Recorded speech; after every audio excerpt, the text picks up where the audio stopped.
Hello! Hey. Hello folks, good evening. I'm Johnny, your DM, and I'm here tonight with Ryan. Hey. Becki. Hi. Brad. Hi there. Christine. Hello. And Dan. Hello. You might notice that one of our number is missing this evening. Well, that's because he's been on a bit of a mission. Jim Bob got really involved in the chat, so thanks Jim Bob. And, well, Sean, would you like to introduce yourself this evening? Hey! Ho, ho! That's where my luscious locks went. Jim Bob, you bastard.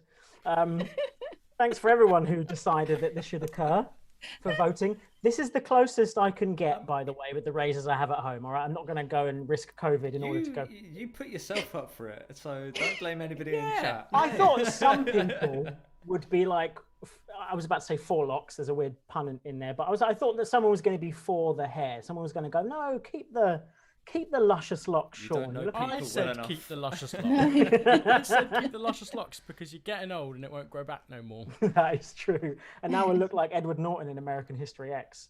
We do need a description for the anybody listening to the podcast. Yes. Imagine an egg with a handlebar moustache. Yeah, sort of like and specifically from Breaking Bad, like from the sort of You trying to make it cool? It's still a mustachioed egg. So I'm trying to say it's got Latin flavors, but without sort of like giving it too being much, racist. Sean looks like a brown egg, but he's one of those eggs that's made from a happy chicken and has like a really orange yolk, and that's not just because he's wearing the most orange t-shirt. I went unintentional jumpsuit, so I now look like a. But if you say I look like a convict, then you're racially profiling, right? No, I was actually going to say you look like you've been getting really into Dutch football, but it's just gone a bit far because they obviously are called the Oranje and wear orange jerseys, but that's even too orange for the Dutch. It is luminous, isn't it? It's luminous. But yeah, so this is thanks to Jim Bob and a handful of others who thankfully will not be named, who voted for shaved heads. So if you make it to the end. That's when we ask people to weigh in on certain decisions, and I'll never be asking anyone to weigh in on my head. But I'm glad I did it. At the end of this episode, we'll find out if Sean volunteers to shave his eyebrows next week. Well, it's still November. Oh well, for another day. So this is why Brad and I are rocking these. Brad, yours is strong. I like it. Oh, you're muted.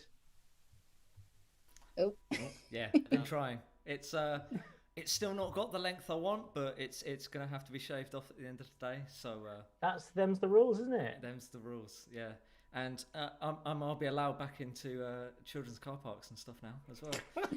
It has gone from like cool RAF pilot to like wizened sort of beat cop to slightly sort of questionable lurker. Yeah. Is he on a list? I should phone somebody up about that. Yeah. 70s electrician, I think we're at now.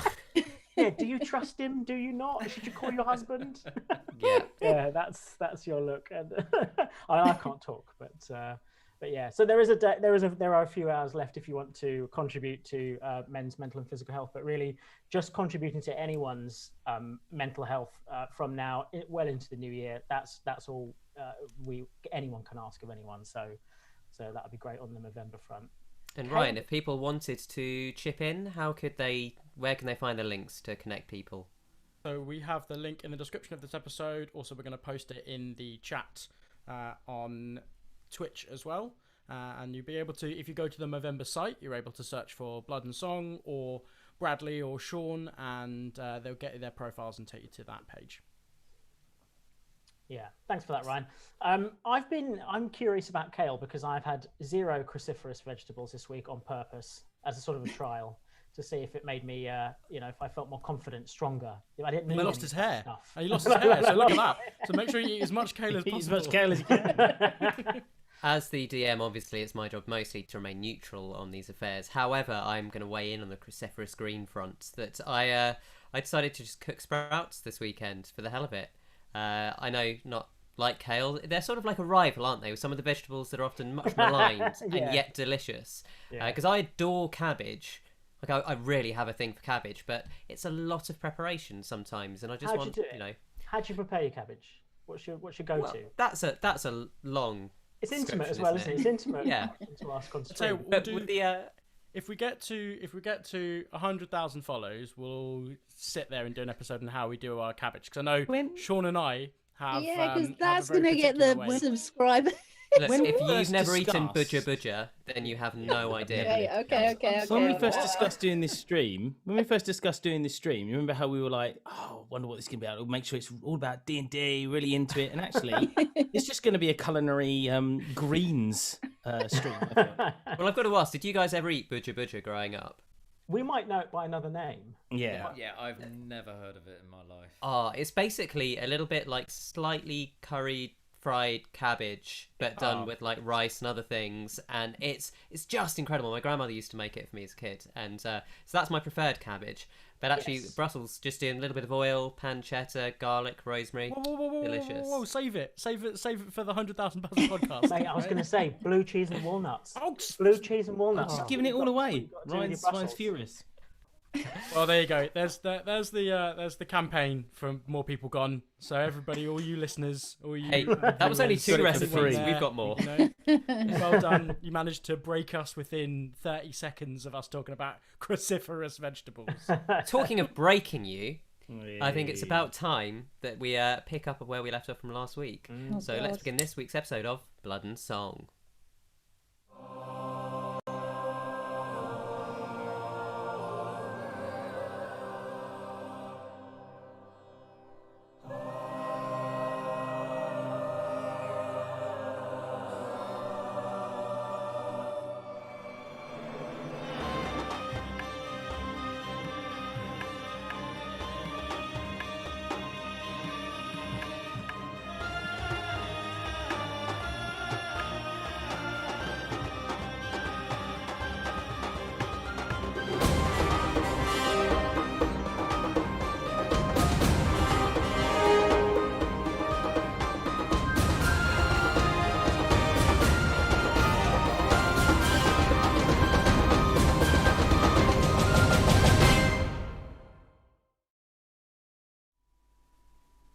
Hello.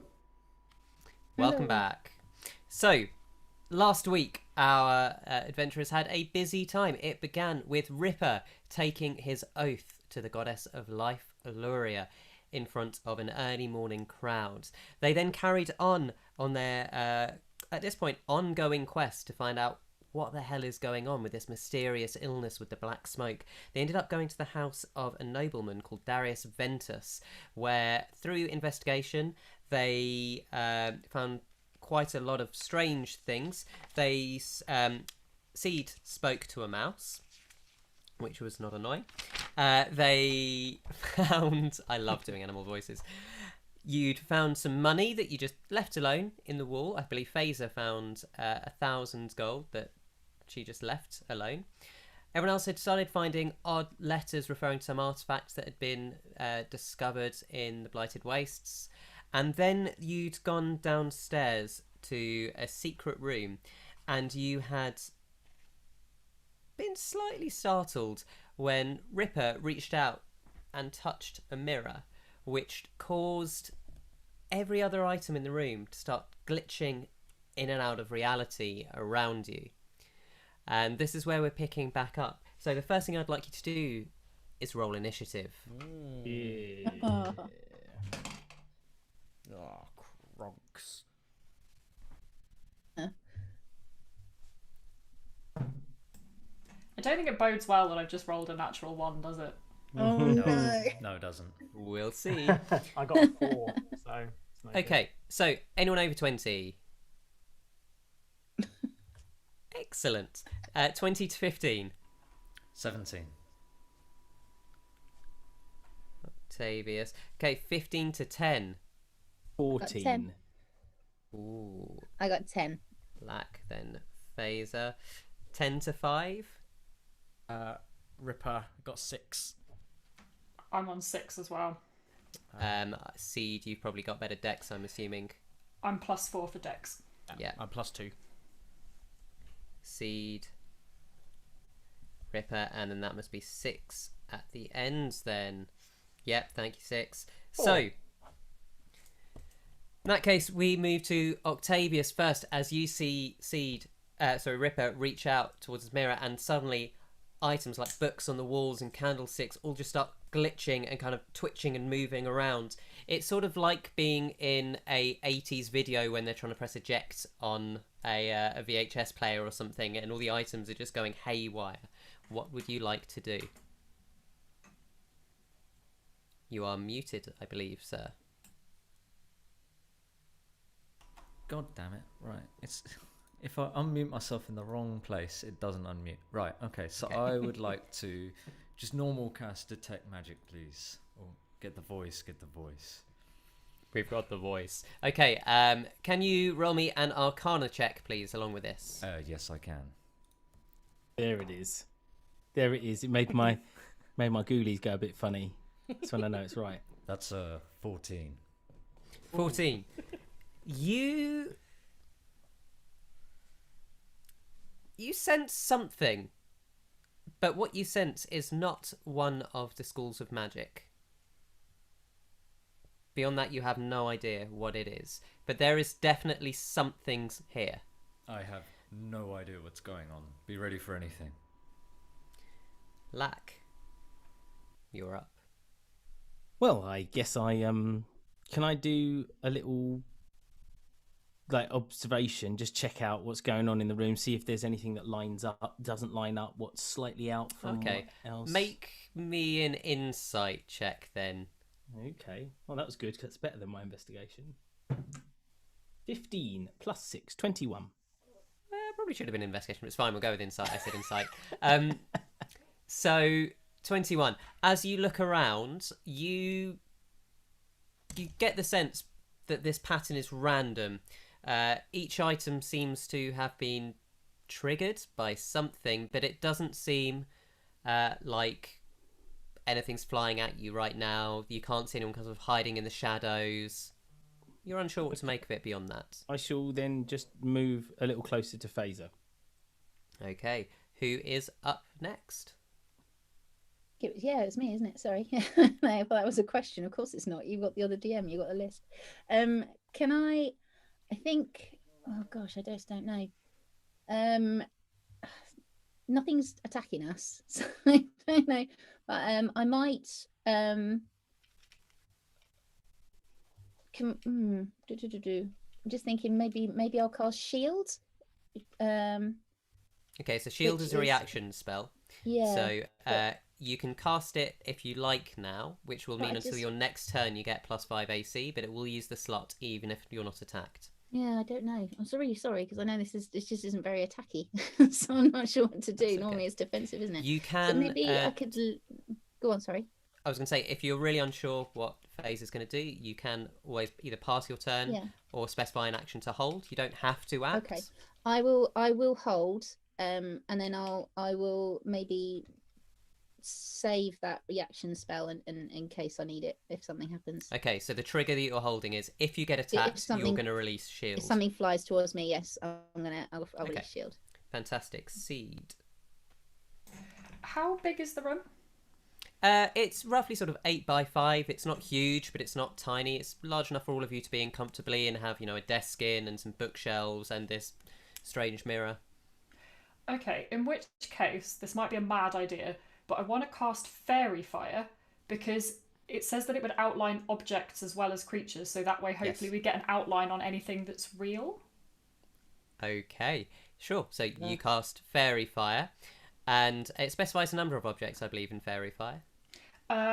It says each object in a 20-foot cube within range. Okay, fantastic. So basically everything, or more or less everything, in the kind of the side of the room near you, up to 20 feet back, just becomes outlined in this Fairy Fire. As they're glitching in, the objects that you kind of seem to notice struggle to hold the fire the most are the mirror that was behind the case and the kind of the soft velvet case itself. The Fairy Fire kind of holds and then disappears and then holds, and the disappearing seems to be in time with the glitching. Ripper, you are not glowing. Stop dancing. Well, I mean, it's a thing you do, innit? When someone casts Fairy Fire, do a little dance. So, just as we ended last episode, I cast my Divine Sense. And that was the trigger to end the episode for us. Yep. So, with my Divine Sense on, do I see anything? So remind me again, what are you trying to detect with your Divine Sense? So I believe the last episode we had the detect magic on. There was something weird about the cushion that was holding the item that was missing that felt a bit weird. So I used my Divine Sense to try and we couldn't figure out which school of magic it was. So I was trying to figure out if it was inherently... Okay.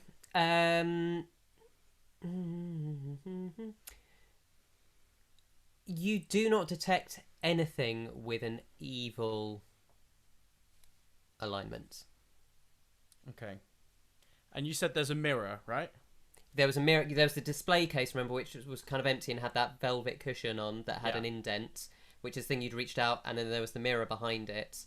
And both of those are currently kind of glowing fairy fire for a moment, and as they glitch, the fire disappears, and then it reappears as it stops glitching.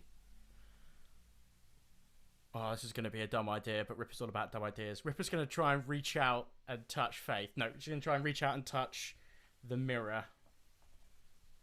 Okay, so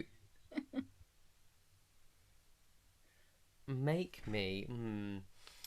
Okay, I don't know why I didn't expect you to do this, but for some reason I didn't expect you to do this. Okay, make me a Dex saving throw. I'm going to call it Dex. Oh, that's a crit failure. That's a 3. Okay. So as you reach out, kind of mesmerised by the fact that this fairy fire just seems to disappear and reappear, which you've never seen before, you reach out to touch the mirror. I'm just obviously admiring myself. Yeah. As you do, with the one hand that touches it, you get this intense pain that it's like you can feel your hand disappearing through reality. And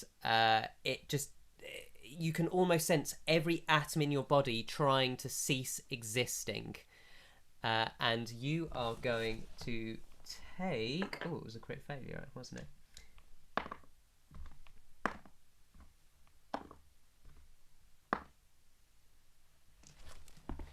$24 points of radiant damage.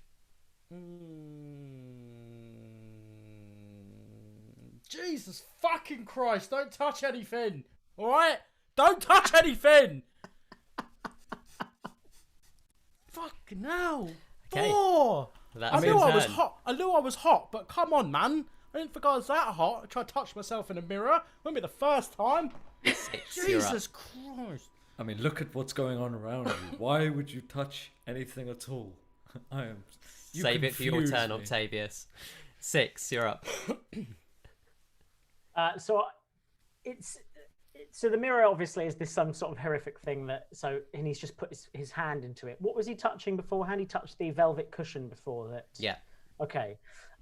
Because this is such a quick moment, I'm going to, whilst I'm watching this stuff happen, Six is going to dart forward and try as fast as possible just to, like in an action movie where someone just goes out of nowhere and just tackles someone away from something. Yeah. Not like sort of just to get him away from this thing.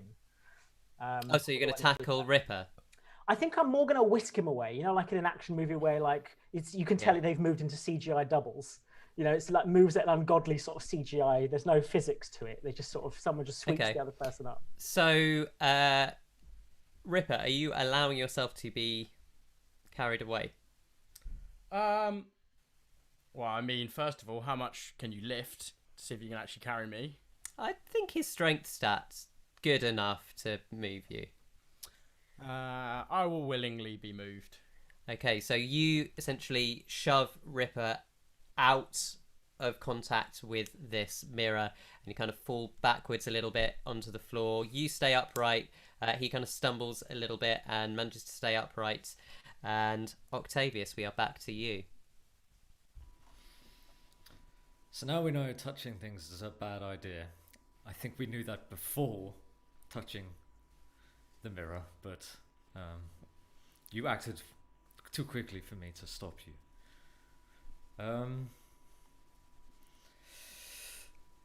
I would like to... Right, actually, I've got a small question about the functionality of this. It says I can summon my spirit in occupied space. Each creature within 10 feet other than me and the spirit must succeed on a dex saving throw or take damage.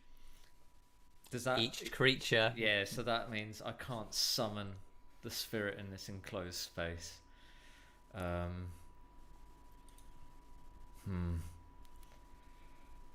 I am going to...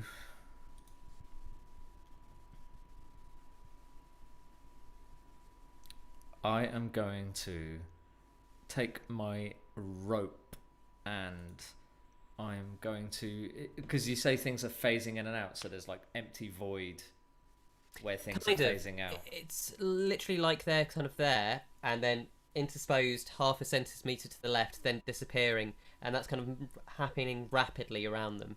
So they are almost phasing in and out of reality at an incredible speed. So it looks like, we would almost say, like digital glitching. Is there anything, is there like a chandelier or a candle holder or anything like that I can... There are some small candelabras on the wall, yeah. Can I try and lasso one of those with the rope, please?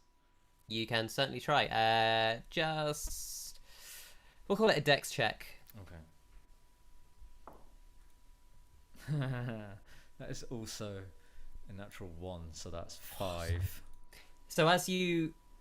Oh, 5. No, 5 is just enough. So as you throw out a your lasso, your rope, it does catch on the candelabra, which fizzes for a moment and looks like it too is about to disappear, and then it comes back, and you are now holding a rope attached to a phasing object. That's going to be your turn, Lack. Okay, I'm going to throw my spear at the mirror. Okay. Can you make me an attack roll, please? I can. Can I take cover on my previous turn, please? 16 plus 8, 24. Yeah. So as you throw the spear, it sails through and just penetrates this mirror completely. The mirror just blinks out of existence, and for a moment you're thinking, I just took my spear with it, and then poof, your spear rematerializes in your hand. Thanks, Faeza. Okay, well, is the mirror gone? So you wait a couple of seconds, and then it reappears with just a hole in it. Okay. I don't know whether that's 7 years bad luck or potentially 7 years bad luck. I mean, you didn't smash nothing. True, So true. is the mirror not moving now? Like, is it that's not phasing anymore? Oh, it's still phasing. Oh, okay. Okay. Well, it's just the velvet cushion then, I think. At this point, can everybody make me a dex saving throw, please? Oh, okay. Yeah, hopefully. Hopefully. No one roll a 1. 17 for Ripper. What is with these dice? I've tried a different dice every roll and they're still awful.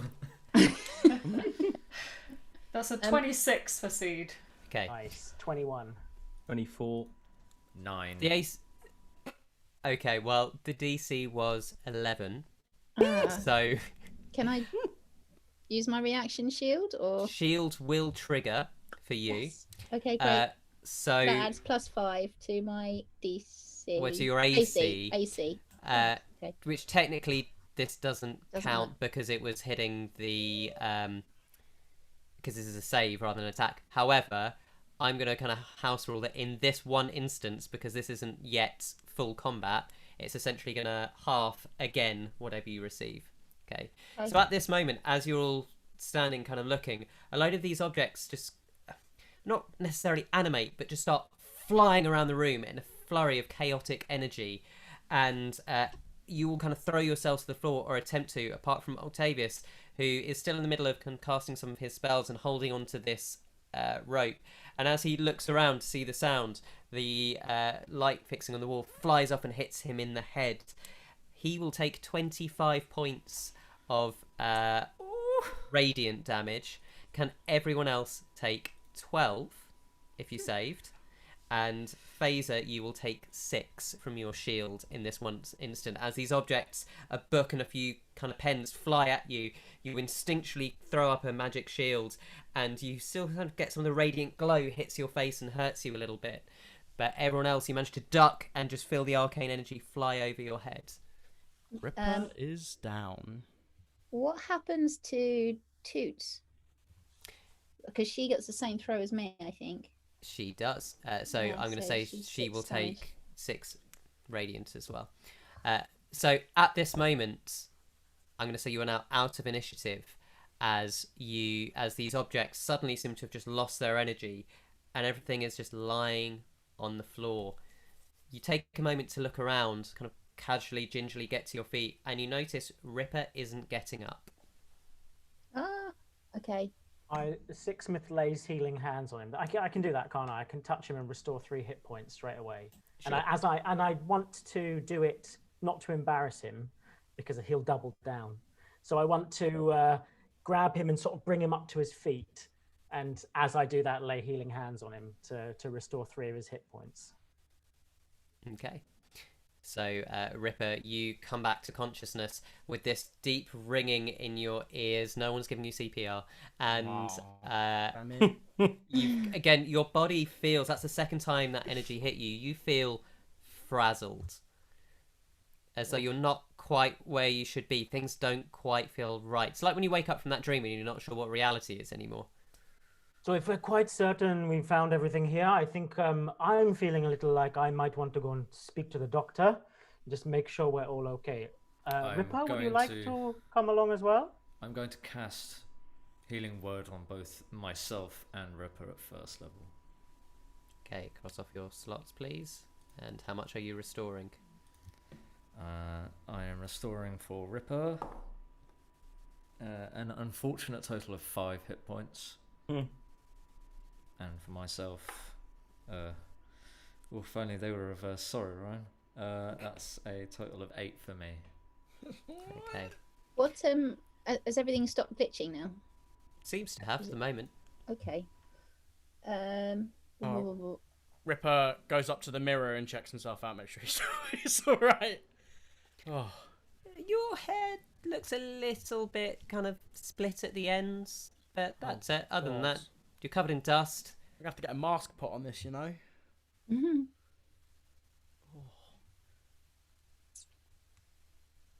What's everyone else doing?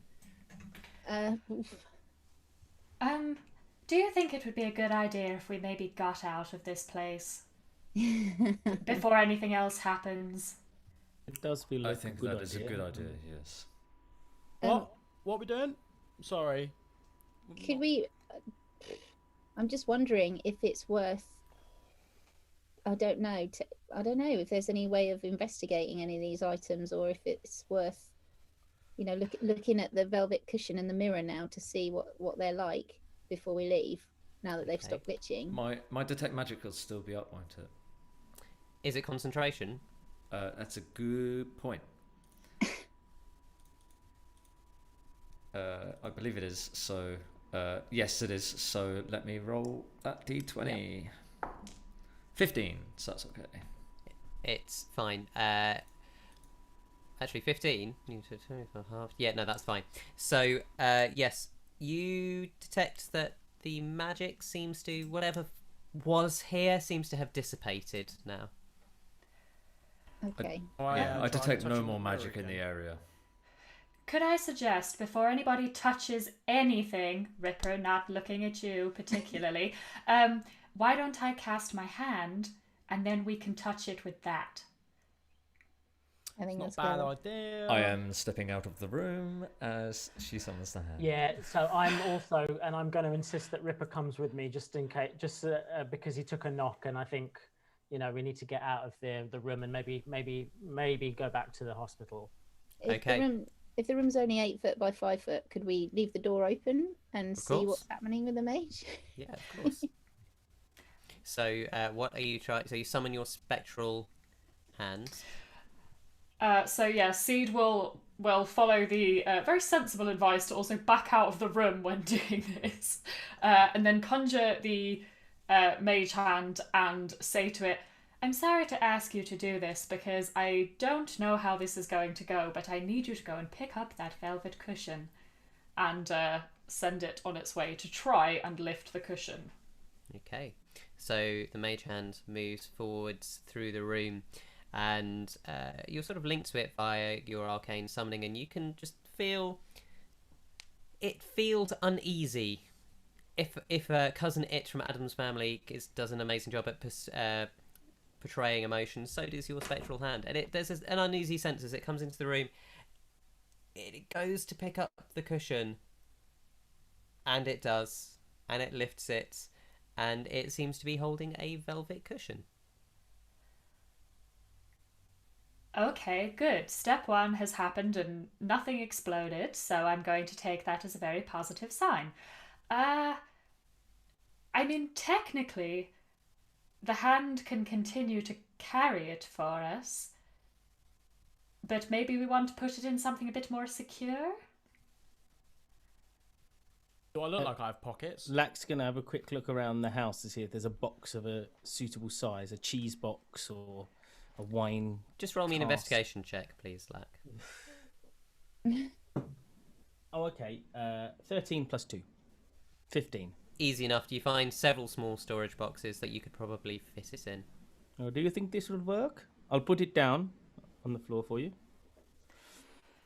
Yeah, Seed will kind of command the hand to bring it back and drop it into the box. Okay, so you now have a wooden box that contains a velvet cushion. Are there any fragments from the mirror as well? Or is it still one piece with a hole in it? Where's that at? Okay, so as you look at the mirror itself, it was semicircular at the top, but straight down a bit like a church window sort of shape, and it had a spherical hole. There are bits of chipped glass that you can now see lying on the floor. You can easily pick up that, and you can have some fragments of glass. Yeah, again, I'll send the mage hand, but I think we should take some samples from the mirror as well.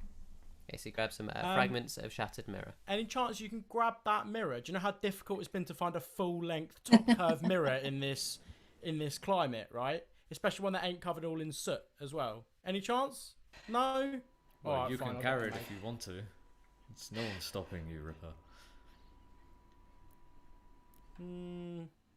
I mean, it would be thieving them, wouldn't it? Nah, all right, we'll leave it. We'll leave it for now. Okay. Has somebody got a journal? Does it mention anything about the mirror?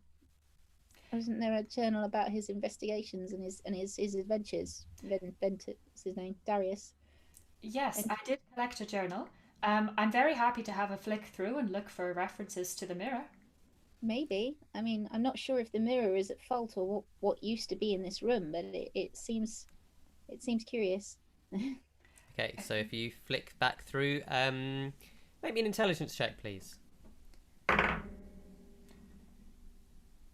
Okay, 12. A weighty dice, isn't it? 12. So with the 12, as you flick back through, it's only been about 5 minutes since you last read through the journal. Before you were looking for something very specific, now you're looking for something else specific.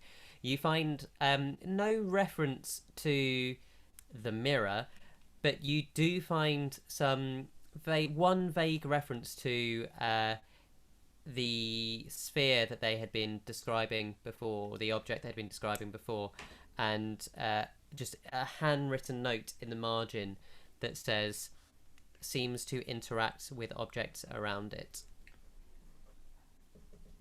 Okay, so maybe the items aren't magic anymore, but maybe, I don't know, maybe they absorbed something from it, and maybe that's now gone. I'm not sure. I mean, it may be a lingering effect of whatever item was on the velvet cushion. Yes. And of course, that's what made me, want to touch the mirror. It's the only reason.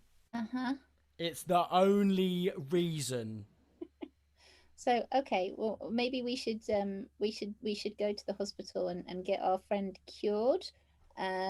Something's not, Yeah, we'll find that, yeah.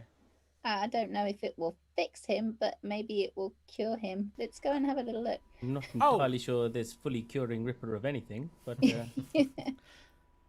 So, Well, yeah. I You mean, took you the know. words right out of my mouth, brother. I was going to say that myself. Okay, Listen, bit of vanity goes a long way, you know. Can I just check one more thing? of course. Can I tell at all whether that experience was something, as I didn't know what the magical school was something natural or something divine? A divine sense would have told you if it was divine or not. Divine sense would have told you if it was celestial or evil. You get the sense that this is both of them, and yet neither of them simultaneously. good magic, Octavius. Good. I have Specific. no idea what's going on. Okay, so you are leaving the house. Yes, I think Okay. so. And you're going to walk back through the airs to the forum to get to the hospital. Yeah, I suspect so. Yeah. Faeza, you're the lass with the map, so you Yeah. can guide us. Let's retrace our steps then, I guess. Okay, that's easy enough to do. You come out, it's probably about 10 a.m. by now, and you manage to walk to the hospital in pretty good time. Takes you about 30 minutes to get through the airs. The streets are a little bit busier now. You still see sort of servants running around fetching errands. Again, you see very well dressed people taking their morning constitutionals, and you come to the forum where you now see quite a large group of people kind of haggling and talking and meeting, and you get the sense that this is very much the centre, the beating heart of Cinderbane. The other thing you notice as you're walking back through is at first, do you actually think it started to snow? And you look up as you walk out thinking, it's far too warm for snow. And then you look up and you realise that it's actually just a very, very light smattering of ash, and the clouds above are grey and heavy. So you walk back through this very light ashfall until you reach the hospital, whereupon you enter and you find Vixie sat at the desk. Oh, back again so soon? How can I help? Yeah, I had a run in with a mirror. I know it happens quite a lot, but I'd like to be just brought back up to the level that I was at before I touched said mirror. We've got the shards of it as well if you want to see it. Yes, I know I asked you this yesterday. Do you have a referral? Well, we actually went on our journey to investigate on behalf of Inmara, and this is a result of our investigation that Inmara asked us to do. Yeah, we have news and information, but first we want to make sure our comrade is well enough so that he may impart his If I'm knowledge. honest, I think most of the beating. Mm-hmm. Okay, well, one moment. And she kind of gets up, walks over into another room. You hear some talking, and then she walks back in. She says, Inmara's not here right now. She actually had to sleep all night. But we have one of the doctors will see if you'd just like to have a seat. So you take a seat in the waiting room, and soon a very large female half-orc walks in, whose skin is kind of almost like an ashen green grey, which matches Cinderbane quite nicely. Again, wearing this pristine white overcoat, and she walks in and says, "Hello, my name's Sepunia. Such a pleasure to meet you all. Now, what seems to be the trouble?" We all got hit by flying objects, and we're like all a bit battered up. I got some bruises, not just bruises, like they might be, under the skin. Do you know what I mean? He bruised his pride, huh? He bruised his pride. Who gets attacked by inanimate objects, right? I know, I can see your face right now, right? I know it sounds stupid, right? It really does, but we did. Right, okay. If you bear with me one moment, I'll just write you a prescription for something. And you see her. There's a spoonful of concrete. I'm gonna punch you in the mouth, love. He did not mean that. As you Ripper, can see, please he's a calm little down. bit disorientated. If there's some sort of tincture or some sort of smelling salts or remedy, once it's finished, we'll be able to tell you all you need to know about the journey we've had. I'm sure. One moment. and she carries on writing on this prescription. Folds it over. She gives it to Ripper, and then she walks out of the room back into the area that leads to the actual wards. Open it up. And it says, written in common, symptoms, injury caused by stupidity, prescription, sit down and rest. We're in the middle of a plague, you moron. Right. Octavius, hold me back. Hold me back. I'm going through there. I'm going through there. Octavius You're literally just holding yourself stands back there there. yes, in confusion. I'm going Listen, to that wasn't the wait nicest bedside manner, I believe. I agree, Ripper. That was a little unnecessary. I'm going to wait outside. Come pick me Can when I? you've finished. Six wants to get the name of this doctor so that they can be reported to their superior. She told us it was Sepunia. Okay, then Sixsmith would like to go outside and just quietly speak to someone in charge. Okay, so you speak to Vixie, who's the only other person that seems to be there right now. Yes, how can I help? Hello, Vixie. I have a query. I'm wondering if you can help. Well, we'll see. What is it? I'm wondering how I can report one of your doctors who was most rude to one of our companions. Oh, it was Sepunia, wasn't it? Yes, obviously it sounds like you may have had trouble with her before. You see, we are doing something for one of your people. We would appreciate just being guided in the correct manner. There's no need for any rudeness or anything. I'm hoping you'll be able to reprimand her in the correct way.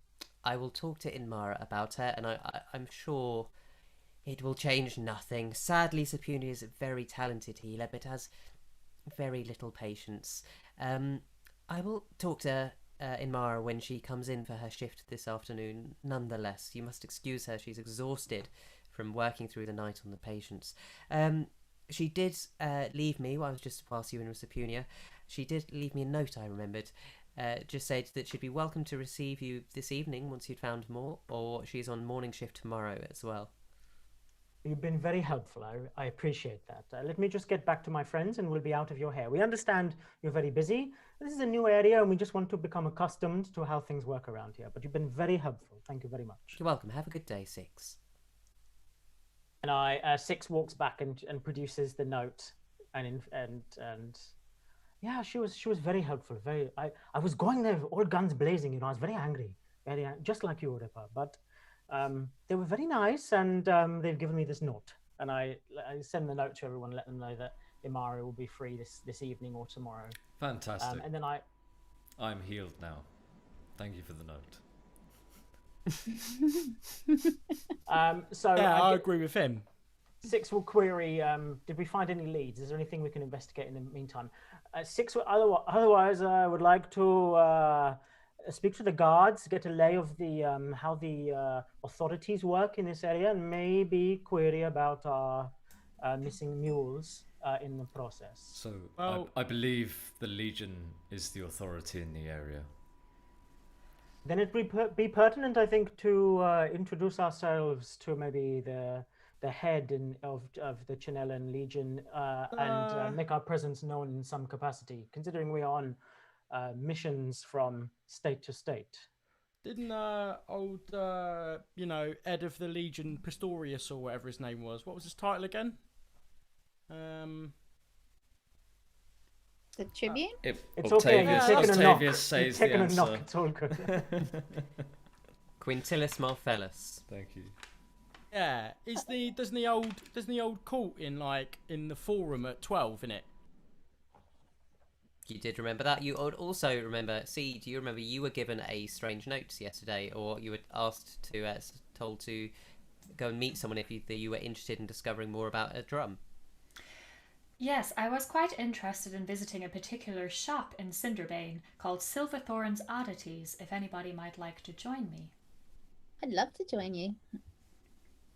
Yeah, I suspect it will have interesting things for you there, Faeza. I hope so. I ain't got no more cash. And I need a bit of a rest if I'm being totally honest. Can someone carry me? Seed's gonna conjure their mage hand, and it's gonna kind of try and give you a hand up. Just You know what, disappears as it Seed? tries to support the weight. See, Pretty you know, much.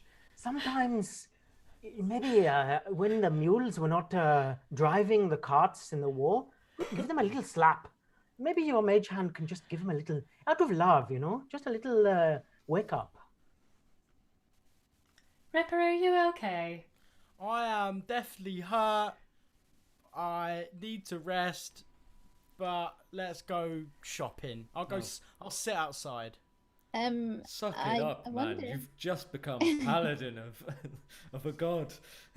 Yeah. Look, man, it's like day one, all right? You don't become a soldier and then immediately kill someone afterwards, do you? No, but you're expected but- to push through training and injury. Yeah. Well, you know, I ain't no soldier, am I? I am a Evident. benevolent guiding hand of Illyria. Well, let me ask this then. Would we like to go to two separate places or would we like to go to one? Do we have enough time to go to the shop? I am always a fan of music, Seed, particularly yours. Well, And then maybe go to this forum afterwards and speak to the head of the Legion.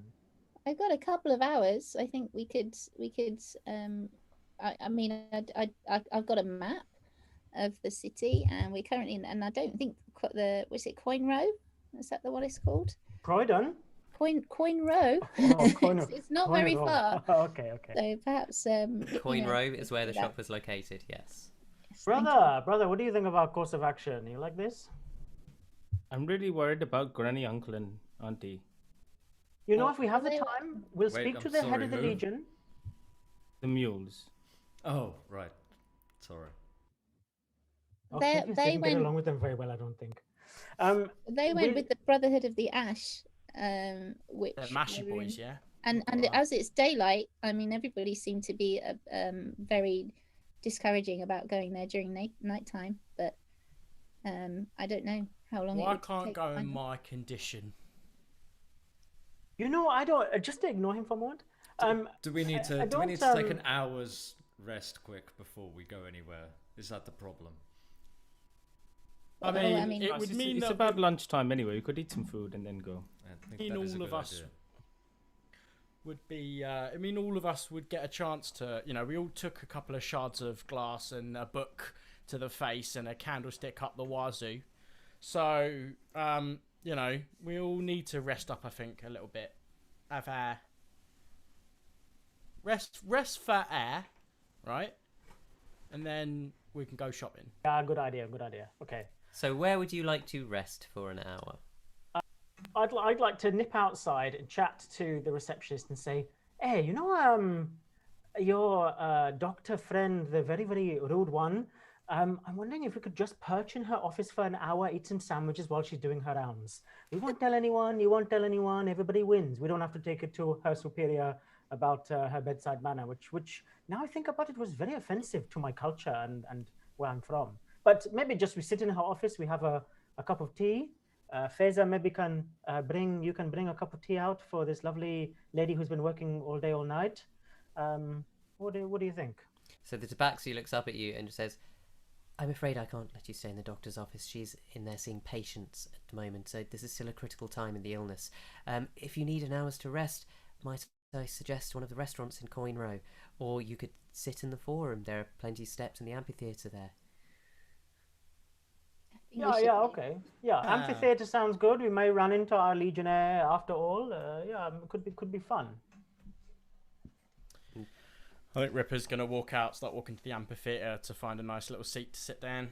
Okay, well, again, it's not hard to see as you walk out of the hospital. You see the amphitheatre on the other side of the forum. You can go, and it's sort of, again, that semicircular bowl. It's quite low. It's probably only got about 7 rows on it.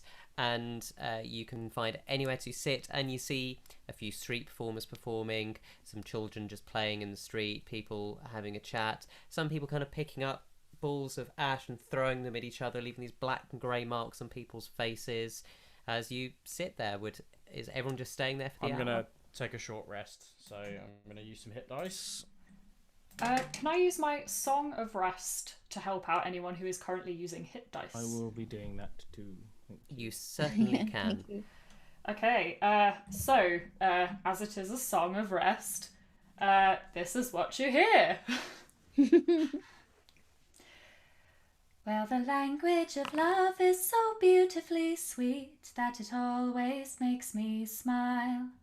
They say love is like learning to fly, which in turn is like learning to fall, but with style. I've never learned to fly, but I've certainly learned to fall. 'Cause when I fall in love, I fall with no style at all. Have an extra D6. Hit dice. Gorgeous. No, this is an extra D6.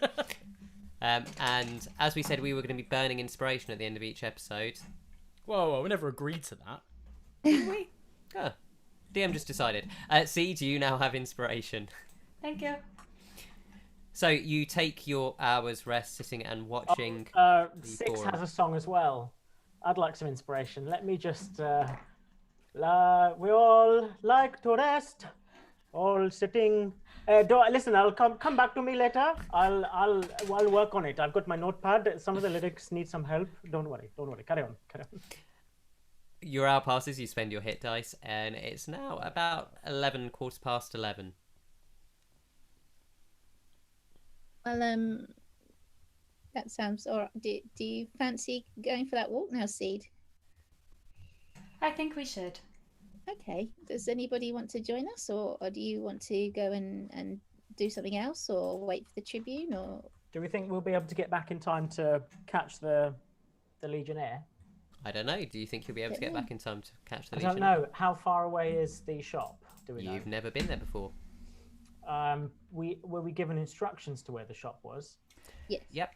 It was. You were told it's vaguely near where the eatery where you'd all had the lovely dinner last night was. So you get the sense it's probably 10, 20-minute walk. And we think the Legionnaire will produce himself at 12. Yeah. Well, I mean, I'm happy if myself and Seed go to the shop. If you wanted to wait here, I don't see any immediate danger. Obviously, I have no money, so I will scout the Legionnaire. Yeah, I'll stay here as well. But if you see a cool looking stick, can you let me know? Kind of like this one. Ripper, are you sure you don't need to go shopping? I mean, I've heard it's quite a good shop. That's what the owner says. Oh, I don't know. Maybe just go with these two, have a lovely time, leave the three of us here to scout the Legionnaire. I mean, I do miss shopping. I mean, Six is basically just trying to get rid of Ripper. Lack, while they're all talking, heads off towards the Brotherhood of the Ash. The cities and the Cinders. Okay, so we've got a 3-way party split. Marvelous. That's just what I actually, I'll chase after Lack. Okay, fine. So, Lack and Ripper will come to you in a moment. Six and Octavius will come to you in a moment as you guys just sit and carry on waiting. Lack, you chase after Ripper. You chase after Lack as he just heads off, heading towards where you believe the Cinders to be from the rudimentary map you were given and your general guidance. Seed, you lead Faeza back through an area of Coin Row that she hadn't seen the night before because she'd been working on Toot, who is kind of walking alongside her, getting very odd looks from passers-by who are astounded to see this, compared to Faeza, quite big pangolin just walking on its hind legs through the streets. And you eventually find your way to Silverthorn's Oddities, nestled between a butcher's and a pub. It is a green-fronted shop with silver writing on it. The windows are glass, but they are kind of very frosted glass, so it's very hard to see inside. You can kind of make out the silhouette of a glowing object there, and as you push the door open, you're instantly hit by the smell of sawdust, incense, and cake. And as you go in, you see that the glowing object you'd seen from outside is actually a magical lantern, which, compared to everything else you've seen so far in Chanella, it's actually very unusual. Nearly everything has been actual fire or candle or small gas or oil lamp. This is actually a magical lantern. And behind the counter, with some large goggles on his otherwise balding head, you see the figure from last night, who again kind of got a ring of hair, quite short, quite kind of weedy eyes, although they look bigger in the goggles, and he's leaning over what just looks to be a stick. As you come in, he looks up and goes, "Oh, hello there. Oh, you from last night with the singing. Yes, no, come in. Lovely to see you. Right, welcome to my shop." It's amazing. Yes, it's quite good. I'm very good. Oh, and you brought a friend. Hello, who are you? Hello, my name's Faeza. Hello, my name's Mirren Silverthorn. Is this your shop? It certainly is, my dear. Oh, what's that you've got with you there? Oh, this is Toots. She's very friendly. Oh, hello, Toots. And he kind of waits for some response and goes, Oh, is Toots arcane in nature? Elements of her are, and then elements of her are mechanical.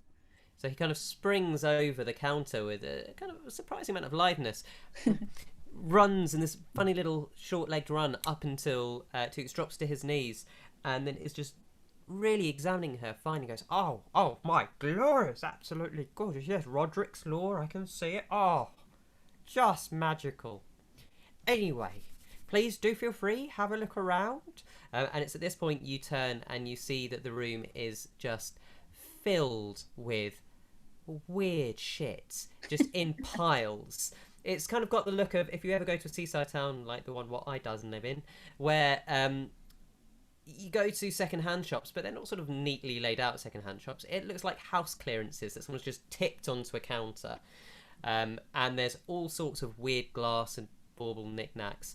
You spot a couple of odd things, so you can either spend some time looking around, or what would you like to do? I mean, I'd love to look around. Maybe whatever Seed's doing.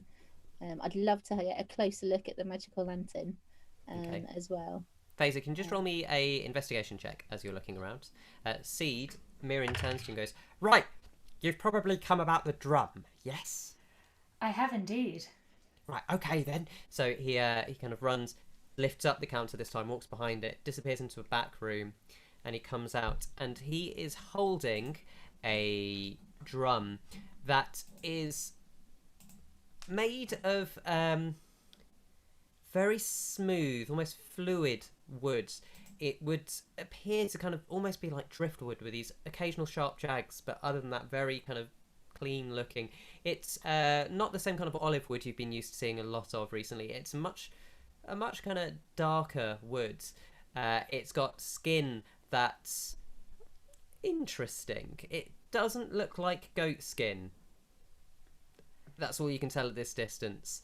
And he says, Yes, this was given to me by someone who couldn't afford to pay me for something. So he gave me this, said he found it. It's a very mysterious item, I've got to say, but and he kind of hits it. Boom. Sounds like a drum. It sounds like a nicely tuned drum, but it's got a slightly odd cadence. He goes, Yeah, it's pretty good. It's what can I say? It's got a lot of legends about it, but you never trust someone who's selling you things. He said that it used to was part of a ghostly ship, and it used to be played to keep the sailors walking forever. But he believes that sort of nonsense. Oh no, I do like a ghost story. Oh, well, this is right up your street then. So, if I play it, the ghosts continue to be ghosts? Well, I've got to be honest, it never really made much sense to me. I think that it's it definitely got some magic within it. Yes, I can see Tharamoon's charge, but it seems like, I mean, you'll have to forgive me, I'm sort of more of a collector than a maker. It seems that it's got some kind of latent magic within it, and it seems to be tied somehow to kind of the human, or rather the sentient physiological system. I don't know how it works, but it seems like it can help people's stamina on a long day, but I don't know how much magic it can hold. That sounds very interesting. Would you mind if I took a closer look? Oh, I'm afraid I don't give things over till people are paid. Okay. How much would you potentially be wanting for this item? Well, for something like this, it's very special. This is the only one I've ever seen of its kind, really. I would be willing to let it go for, 1,200 gold. That is an awful lot of coins for an item that you won't even let me examine before I pay for it. I mean, welcome to magic shops. There aren't many of us. I mean, I appreciate it's a seller's market, but at the same time, isn't the customer always right? Yeah, it's a funny saying that, because if a customer said, give it to me for free, then who's right, really? I guess no. In this case, the person with the magic item is the one that's right.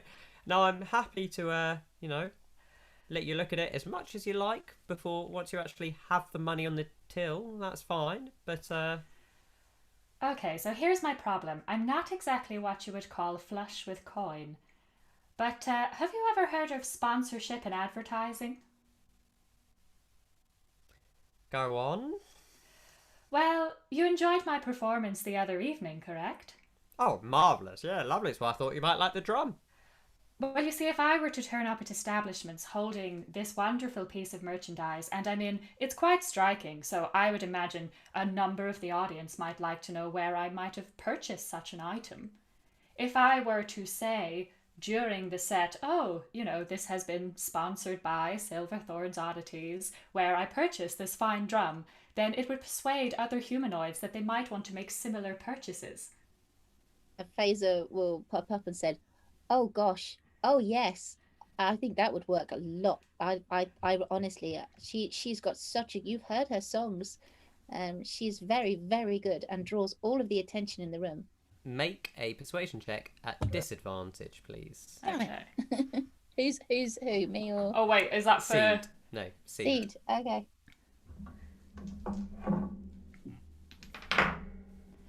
Oh wow, okay. Yeah. So that's a 10. Okay. I mean, that's a really good idea. The only problem is, I don't really know who you are still. You're a very good bard, but that doesn't mean that, maybe if you had a bit more renown, I might sign up for that. But which, tell you what, I'll just put this back for the moment. It's not going anywhere, I'll be honest. And maybe if you get some more money, you can always come back. I'm open to a little bit of haggling, but we've got to be fairly reasonable. Okay, I will make you one final offer for now. If you let me have this drum, I will not only advertise it by telling people where I bought it, I will write a song specifically about your shop, and I will perform it, telling people how great you are. I think that falls into the category of the last thing we discussed. It's sort of, when you're a bit more famous, yeah, love it. But at the moment, I mean, I don't really need exposure. I've got money. It feels like you're the unknown one. Exposure's more for the arts, really, isn't it? Every artist in the world just went, oh. Yeah. So, Faeza, what was your investigation roll earlier? It was 19 plus 5, so 24. You find a lot of stuff. Yeah. I've got no money.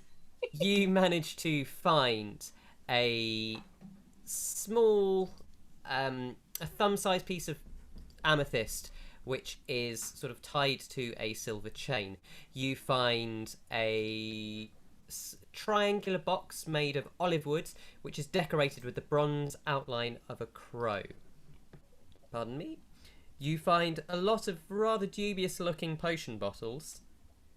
Something that looks like a small or a tiny quartz geode with almost like pepper pot holes in it. You find a jade pin in the shape of a butterfly. And, interestingly, what looks like... You've never seen this material before in Erionwel, but in the parlance of our material plane, it looks like a rubber chicken. Okay. I think I'm gonna call. I'm gonna call over Mirren, Mr. Silverthorn. Mr. Silverthorn. Yes, and he takes a chance to move away and change the conversation. Okay. Yes, how can I help you? I wonder if you could talk me through a few of the items that I've spotted over here. I mean, you're obviously someone who has some knowledge and such an incredible collection. What if, for example, is this, and should point to the rubber chicken? Yes. Oh, now this. It was actually one of my failed experiments. But it's still pretty good. So this is actually, I know it looks like some kind of cheap plucked rubber chicken, and as he picks it up and he's kind of moving it, you notice there's a faint smell of kind of stale donuts as well kicking around.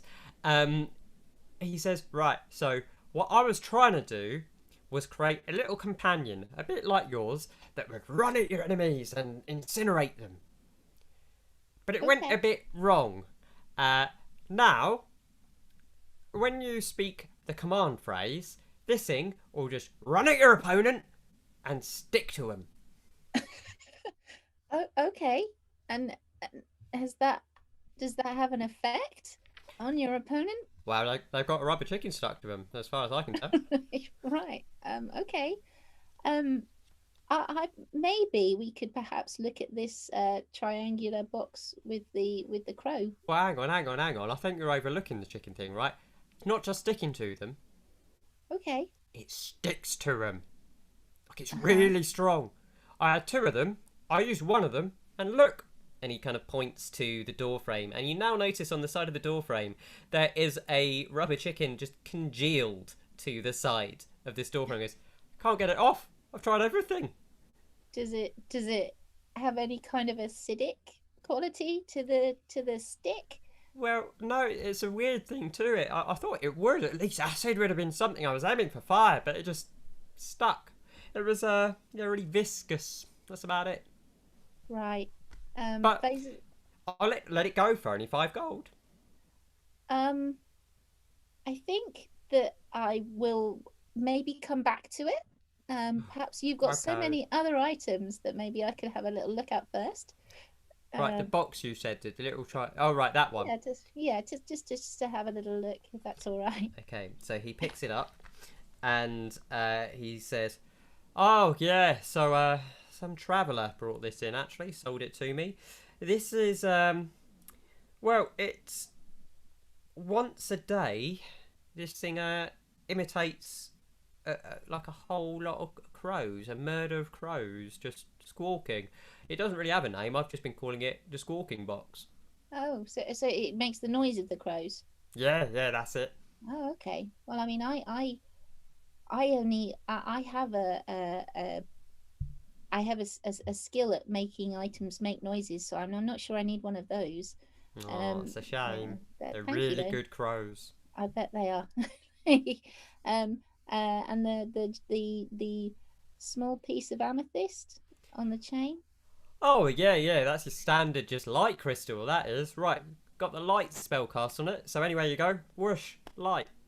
Oh, great. Very good for people who can't see in the dark. I'll have you know. I don't know if you've noticed, but I'm a gnome. I think I'm all right. Thank you very much for that, though. And the quartz geode pepper pot. Oh, the handheld cave, as I call it. Yeah. So now this is weird. I set this off once accidentally. Honestly, terrified the life out of me. So again, it's a sort of, it only seems to work after every dawn. I'm not really sure why, but when you find the item that you need, there it is.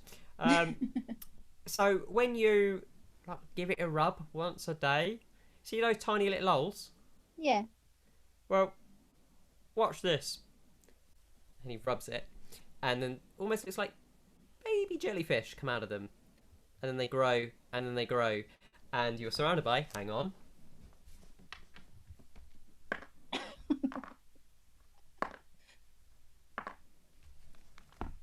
9 flumps disappear in the room. They're essentially like floating sentient jellyfish, and they just float around the room, kind of nudging into people.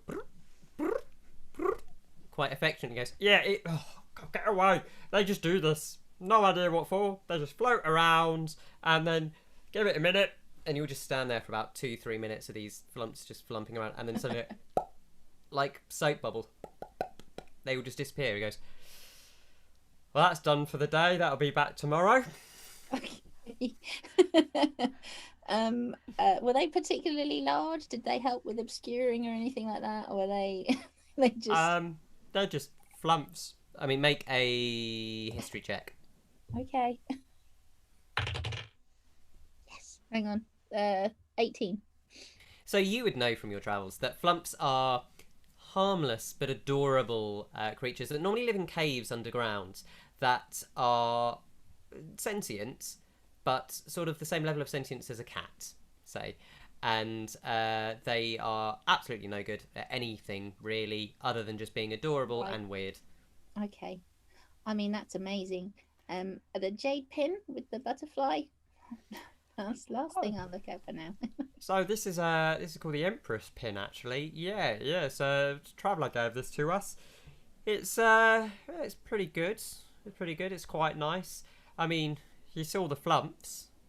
This sort of does a similar thing, but well, if you when you activate it, I think you just kind of press on it like a Star Trek comm badge, which I definitely don't know about.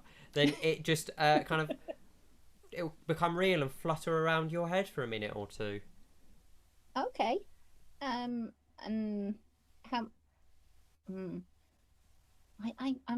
I can kind of create illusions and things. Do you know what? I think I'm all right for now. But maybe I could help you. Your rubber chicken.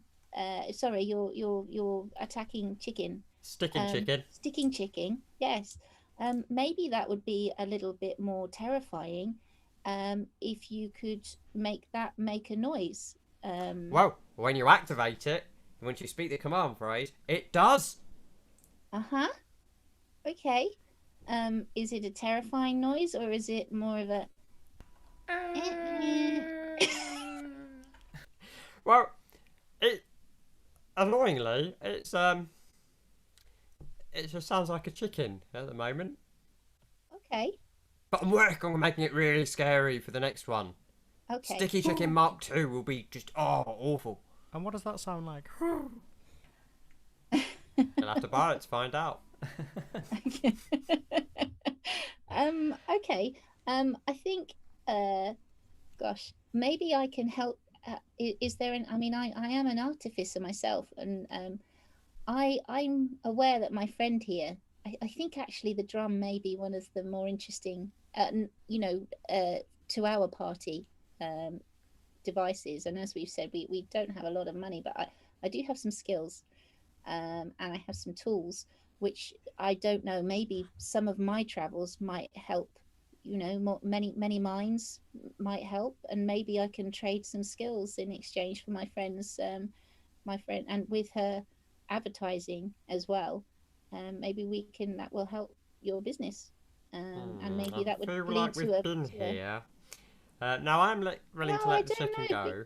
For, I said, only 5 gold, because it is a bit useless. You can do what you like with it after that. Although I will warn you, it is crazy sticky. I don't know what I would use it for, so I might Neither do I. That's why I'm only selling it for 5 gold in the shop where the cheapest other item's about 100. Yeah, that's what I thought. Okay. Well, thank you. I'm delighted to have a look around your store. If you feel that my skills can't help you with anything that will assist this deal, I think that's a shame, because I don't feel it's the same offer as my friend made. I felt that was an offer of adding value to items, but that's okay. Make a persuasion check. Shit. Okay. I'm not going to help you, mate. I'm really sorry. I've got 4. So. Guys, I mean, I am also a tinkerer. It's more of the sort of actual arcane expert I would need at the moment, if I'm honest, to refine my items. But you keep practicing, and if either of you find some money or have some friends that would like some, enchanted weapons, then come back to me. Okay. Before we head off, you just mentioned then that you get a lot of your items from travellers who come to Cinderbane, obviously with these objects. Yep, that's the one. Do you generally hear a lot of news along the grapevine if somebody finds something strange and brings it to the city? First place they come. I'm the only one that really knows about that weird stuff. And do you ever set other collectors up with items? For a price? I'm just interested in, how your business model works. Do you have a lot of clients who maybe live in the city? Well, if people come in, I get some people come in and try and sell me their magic items, and some of the time I will buy that from them. Other times they want to buy items I have purchased myself. I am generally not too fussy, although I don't touch stolen things. That seems fair enough. I was just curious. I'd heard on the grapevine myself through a friend of a friend of a friend of a collector of such items who lives here in Cinderbane by the name of Darius Ventus. I don't know if you ever did business with him. Oh yes, no, Darius bought quite a few things from me through the years, yeah. Oh, interesting. What sort of objects? Oh, all sorts really. A standard flaming sword. He had his whole self-writing parchment. All the gimmicky stuff really. Never really interested in the collector's goods. But he hasn't been in for a bit recently, which is a shame. I haven't seen him for a while. Oh, when did you last have correspondence or see him? Oh, probably about 2 months back, I think. Oh, that long ago. Yeah. So I assumed, did you last see him talking to him about an item? No, just came in for a chat. He wanted to see if we had anything good in. He was telling me he'd been on the verge of procuring something very strange he wanted me to look at, but he never got it. He never brought it in to me. Oh, so you never got to see what it was? No. That must be very disappointing, with your interest in strange objects. Well, it is, but then we get people in every day bringing in strange things. I even had a thief in the other week trying to flog something ridiculous. Oh, what was the ridiculous? What item was it he was trying to sell? Well, it was sort of like this weird crystal thing, really. Looked like sort of like, if someone had set up a rainbow in ice or something. Interesting. What did the thief look like? We should know what thieves look like if they're around near us. Oh, right. Oh, well, everyone knew him. He's not a very good thief, I've got to be honest. His name was Faeza. Yeah, he was, he's sort of, he's a human, like me. He's got ginger hair, which is quite unusual around these parts, let me tell you. And he's, don't really know. He came in, tried to flog it to me. I went, not on your Nelly, my son. What my business is worth. Then he left, ran away. Okay. We've been starting to hear things about, unsavory types in the city, like this Faeza. If we were to try and avoid such a person, where specifically might we need to avoid? Oh, don't go into the cinders, whatever you do. Yeah, no, that's where you get all those weird underground types hanging out. I mean, I'll be honest, the very edge of the cinders, probably not too bad. Well, the cinders itself just stay out of, to be honest. That's like all the collapsed bit of the city. There's still bits of, it's horrible. The most of the unsavouries are actually kind of nearer Ashfall side of the city. So yeah, you get a lot of them there. The cinders themselves, just horrible. Like a And ghost And- town. I'd like to imagine a little thought bubble, by the way, of just Ripper and Lack walking through this destroyed street of abandoned houses. We'll get there in a minute. Could I think Faeza's just gonna kind of tug Seed's shoulder and pull her to the side for a moment. Just excuse us for one moment. Yeah, okay. Seed, Mhm. how much do you want this drum? And she pulls out the little D6 sized cube of Chanel and Glimmerwood that she got from the from the what's his face? Shrine. Thank Yeah. you. Yeah, I can remember his name. Yeah. Oh, Faeza, that's really sweet, but you don't need to do that for me. Well, I mean, it's up to you if you think that it's something's going to help us. I mean, I've been looking at this metal. I'm not sure what I can do with it yet, with this wood. But you know, if you really, really need it, you know, maybe we can trade it. But you know, we could always come back if you find that you need it. I think perhaps for now, we would be better to accept that if it's something we really can't afford, maybe he's right. Maybe if we become a little bit better known, if we get a little bit of renown, you know, Okay. you never know. Things Okay. might change. What's that? He says as he notices the Glimmerwood. At which point, we're actually going to go on an early break today. Or Okay. Vaguely early break. So, ladies and gents, we will see you in 5 minutes when we cut to Lack and Ripper starting to wander the cinders. See you in Lovely. 5.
Hello, and welcome to part 2. So, whilst Faeza and Seed are haggling with Mirin, we cut to Lak and Ripper, who'd walked south into the Cinders. So you leave the forum, Lak, you are ahead, and you see... Whoa. Lak, hold up. Hold up. Lak kind of vaguely slows down. Okay. Lak, where you going? Mate? I'm going to go find the Brotherhood of the Earth. I'm going to find our mules. I'm not going to find anyone. I'm going to find our mules. That's what I'm going to do. All right, well, no man's an island, and you need someone to watch your back, so I'll come with you. Appreciate that, Ripper. Let's get going. So you start to walk into the Cinders, and... Is there anyone around nearby? Absolutely no one. Absolutely before no we one. get to the Cinders. No. As soon as you step off the forum heading into the South Road... No one in the town. Cool. No, it becomes completely deserted. You can tell that because the moment you step into the Cinders, there are just broken buildings, bits of shattered pottery and torn down walls. Everything is scorched. There is the thick, acrid smell of smoke and fire damage. And even though through kind of various chatting over the last night, you'd found out that Cinderbane, the big firestorm that hit the city, was hundreds of years ago, the smell has never gone, nothing has cleared up. And so you start walking through these deserted houses on either side, and you just see the remains of charred skeletons still left in the street, fused to the rock. You're passing houses where you can see kind of the remains of an armoire or something inside, but just scorched, almost like when you see nuclear fallout and you see the silhouette of a figure. This place is just like a ghost town. I wonder what did this, Ripper? Maybe it was the thing that Octavius was talking about, like Firestorm or whatever it was called. Well, it doesn't look very nice. It's all these poor people. Well, yeah. I mean, I guess... They didn't deserve to die, did they? Well, the funny thing is, it's the will of the gods, though, isn't it? Those people that, praise old Cindy, or whatever his name is, who does all the fire stuff. Was it a god or was it people? Who knows? Yeah. And if a god does this, then maybe they don't need it either. Maybe they don't need our respect, this kind of stuff. Whoa. Hold on a minute. Gods deserve our respect, right? They work in mysterious ways, right? Obviously, by killing thousands of people. Now look at this skeleton, and he like pulls a skeleton that's fused to a wall. Like, is this a god's doing? You tell me. As a proud emissary for the great Luria herself, the answer is probably yes. Okay. Lak kicks a stone and keeps walking. Okay, can you just make me an investigation check? No. That's 5 in total. The longer you 17. spend... The longer you both spend walking around, Lak, you're kind of ruminating, just thinking about the mules and about the injustice of all these dead. Ripper, you're paying a little bit more attention to the streets. You're kind of keeping an eye out for just movement or shadows or anything that might indicate people, as well as signs of dwelling. And the further you go into the Cinders, you start feeling like there is nothing here. You just cannot find any signs of life. Moreover, you're starting to get a little bit turned around, as the streets here are far more winding and narrow than the rest of the city, as this is a much older part. Okay, well that's a waste, wasn't it, Ripper? Should we go back and get some food? Oh, I mean, I'll never turn down a nice pie. But are you sure? I mean, they did say that they took... this is where they took...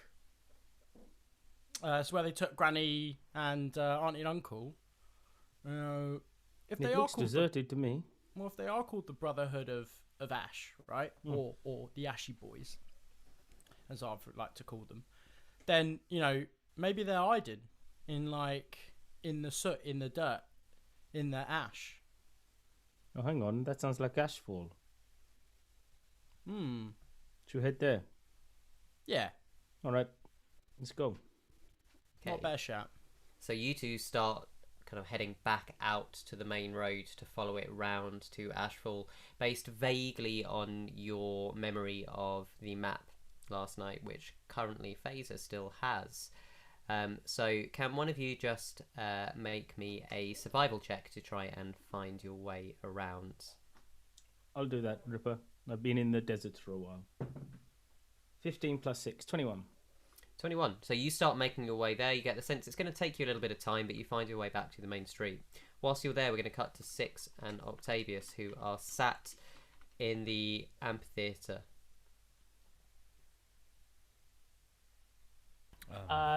Is he coming out soon? I'm getting tired of waiting already. Do the legions and Chanella, do they operate alongside each other? Do you share a lot of information? Is it very closed off? How does it work? It really, really depends. It's some, like the Hydra, interact with all of the different legions, being that they are more behind the scenes legions, but my legion, the Lion Legion, mainly stayed in its own territory, I believe. But generally, communication is like anywhere. You communicate with those you need to communicate with, and nothing more and nothing less. Yeah, interesting. So like a lot of cells, because Interior army is very connected. Lots of offshoots. Everything runs down. You know, there's the structure, the hand, the arm, the hand, the I would fingers. I would say that The army. it strives not to be, but politics and the legions are very much interconnected, and it's one of the biggest reasons why I left. I appreciate about this you moment, talking to me about it. You see quite relaxed looking group of legionaries just approaching. You still see several kind of on guard standing taut. Then you see some kind of smaller group offshoot, and out the front you see a kind of a middle-aged gentleman with thinning white hair. He's looks quite broad. He's wearing a burnished breastplate of bronze, and he's got the hat with technical name. He's got the helmet with a large red feather running down the back that Octavius, you instantly recognise as the uniform of a tribune. Just in front of him, you see a female faun who's got kind of soft, tawny coloured hair running down her legs and kind of almost ivory looking hooves. She also has a burnished breastplate, but instead of bronze, hers is more silver, and she is, whereas everyone else is kind of, the soldiers carrying a pilum and their shields, she is actually just walking with a short sword to her side. You would recognise again her insignia as that of a captain, and she seems to be the captain of the guard.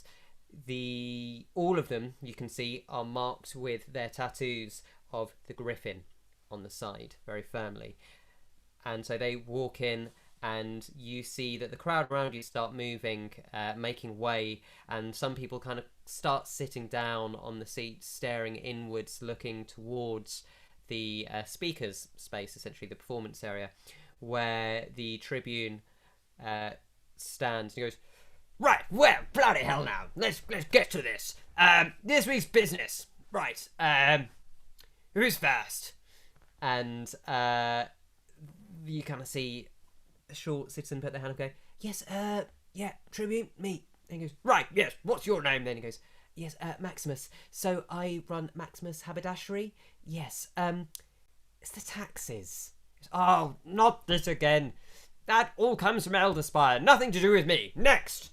And he starts holding court as these people start discussing things. And it's fairly amicable, but you get the sense that he is a bit brusque, a bit short-tempered, not at all in an abusive way, just in a way of he's got no time for nonsense at all.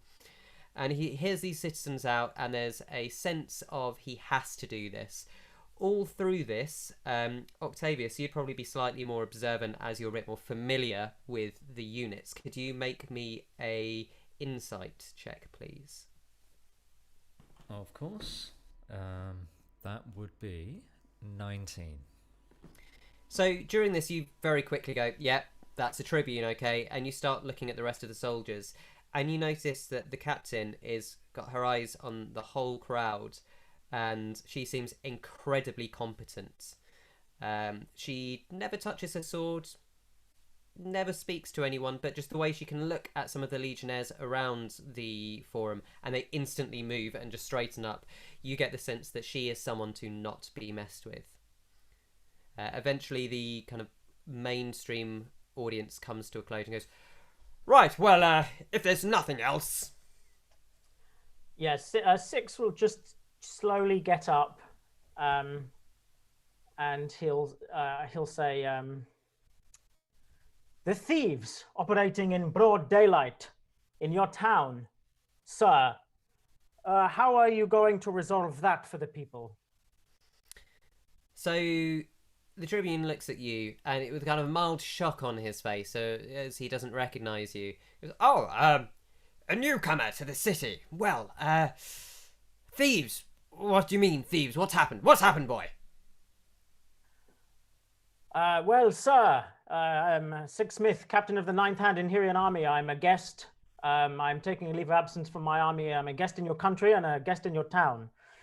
I rode in here on a mission from a nearby town to support some of your citizens. And, well, our property was stolen, and we were told there's no way we could get it back. Now, I understand that this may seem a trifle under your station, but if thieves are allowed to operate like this in broad daylight with nobody holding them to account, how can we know that any other part of the city, the government, the security, how can they operate on a level where we are comfortable as tourists and as people? So as you say this, you notice a few murmurs of agreement in the crowd going, yeah, I've noticed that recently. Ash, the brothers of the Ash. And it's kind of whispering and murmuring. And Quintilis looks around and goes, and bangs his fist just against the soldier standing next to him's shield. Doesn't even have his own thing to bang. He's like, nope, listen.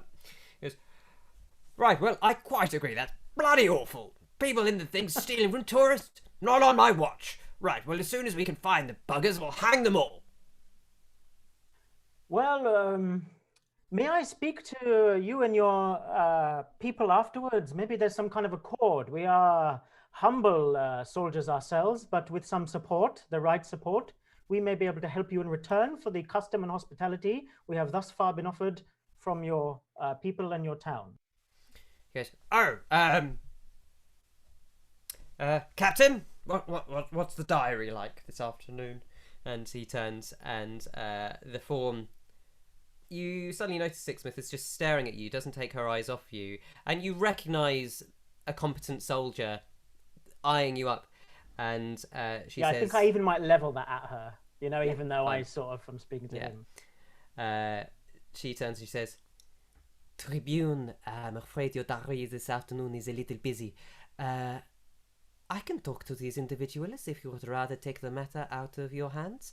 You'll have a lunch with the governor. Yes, right, well, that's settled then. I'll leave you in Maxine's hands, and I'll see you all same day, same time tomorrow. Toodle pip, come on you lot! And then he turns to leave, and the soldiers, most of the soldiers follow, apart from this fawn.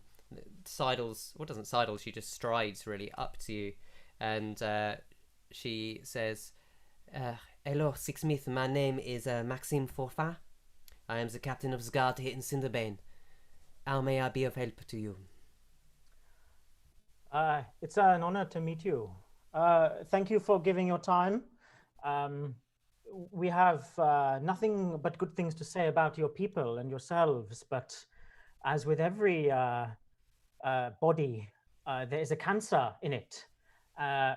We are willing to help because our fates are all intertwined for the time being we are here. I think it is not so much a matter of, it's principle, really, There's no way that as soldiers we can go to our families and our homes knowing that we were taken Our advantage donkeys of. were stolen. Right, thank you. Yes, this was starting to meander a bit. I'm a busy person. What would you like me to do about this? You mentioned some help, some accord. How may you help us? Do you have any idea of the locations of where they were taken in the cinders? They were not taken to the cinders. They may have gone through the cinders, but the thieves see. are not there.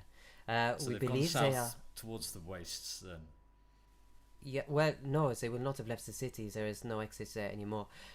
We believe they might be hiding out in the ashfall, but I see. yes, every time we follow them, they seem to lose us. We are quite noticeable, huh? And you again see the very clear uniform, which goes. Perhaps you will have more luck finding your way around there. We have not. Rest assured, once we find them, we will deal with them. If you can bring us word of them, then we will pay you handsomely. We would say 10 gold for each hand of each thief. I see. I will take Once that more. into account. If you can find their, well, I hesitate to say the word leader. He is a disgrace to the nobles of Chinella. If you can find their leader, we will give you 500 gold. Dead What do you want or us alive. to do? Okay. You Return want him us here, to... dead or alive, or find the location, dead or alive. You're bringing him here, dead or alive, see. 500 gold. Thank you.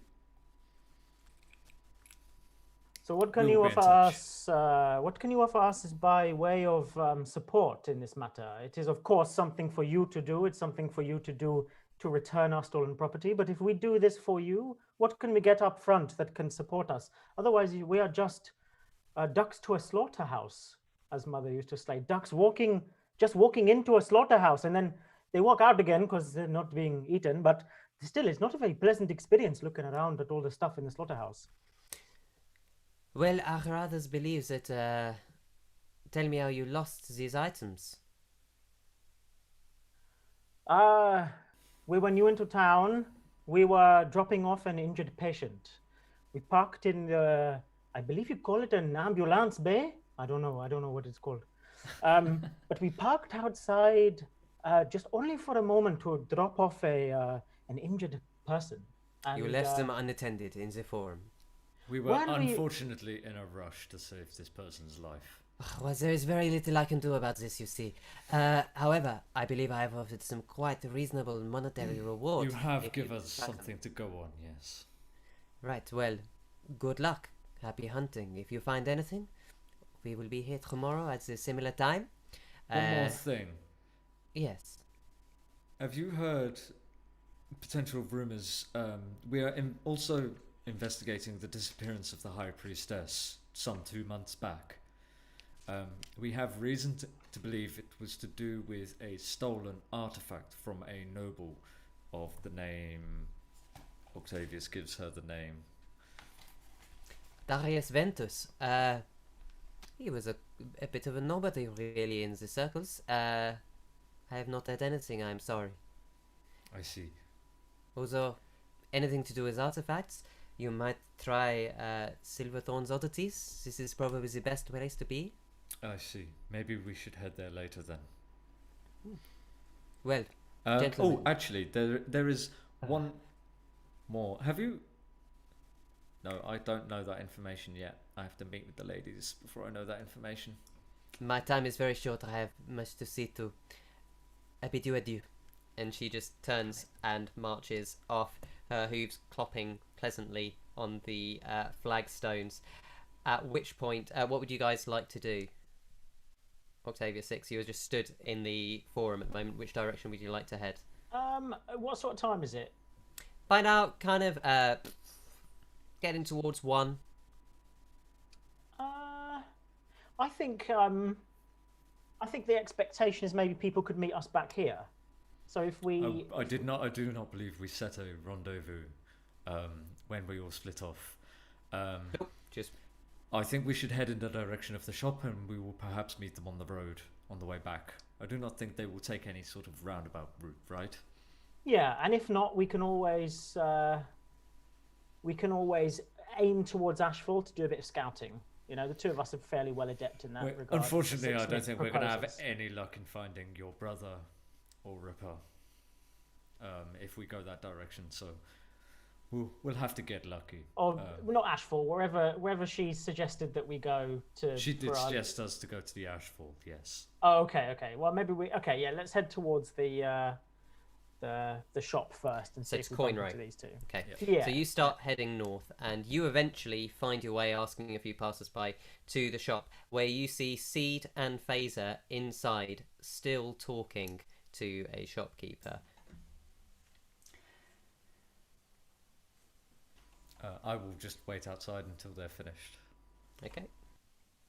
I'll just poke ahead in I'll just go up to the window and just see if they look like they're nearly done. I'll just observe and maybe stride in at the correct point just to see what's going on. Okay. Actually, I'll just do that. Sixsmith will just do it. Okay, so this is essentially at the exact same time as the last discussion Faeza had just concluded.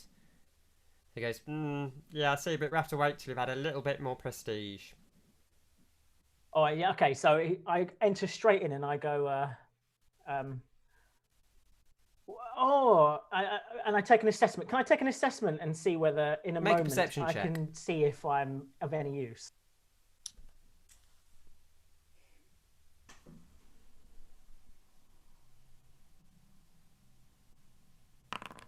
Fucking hell.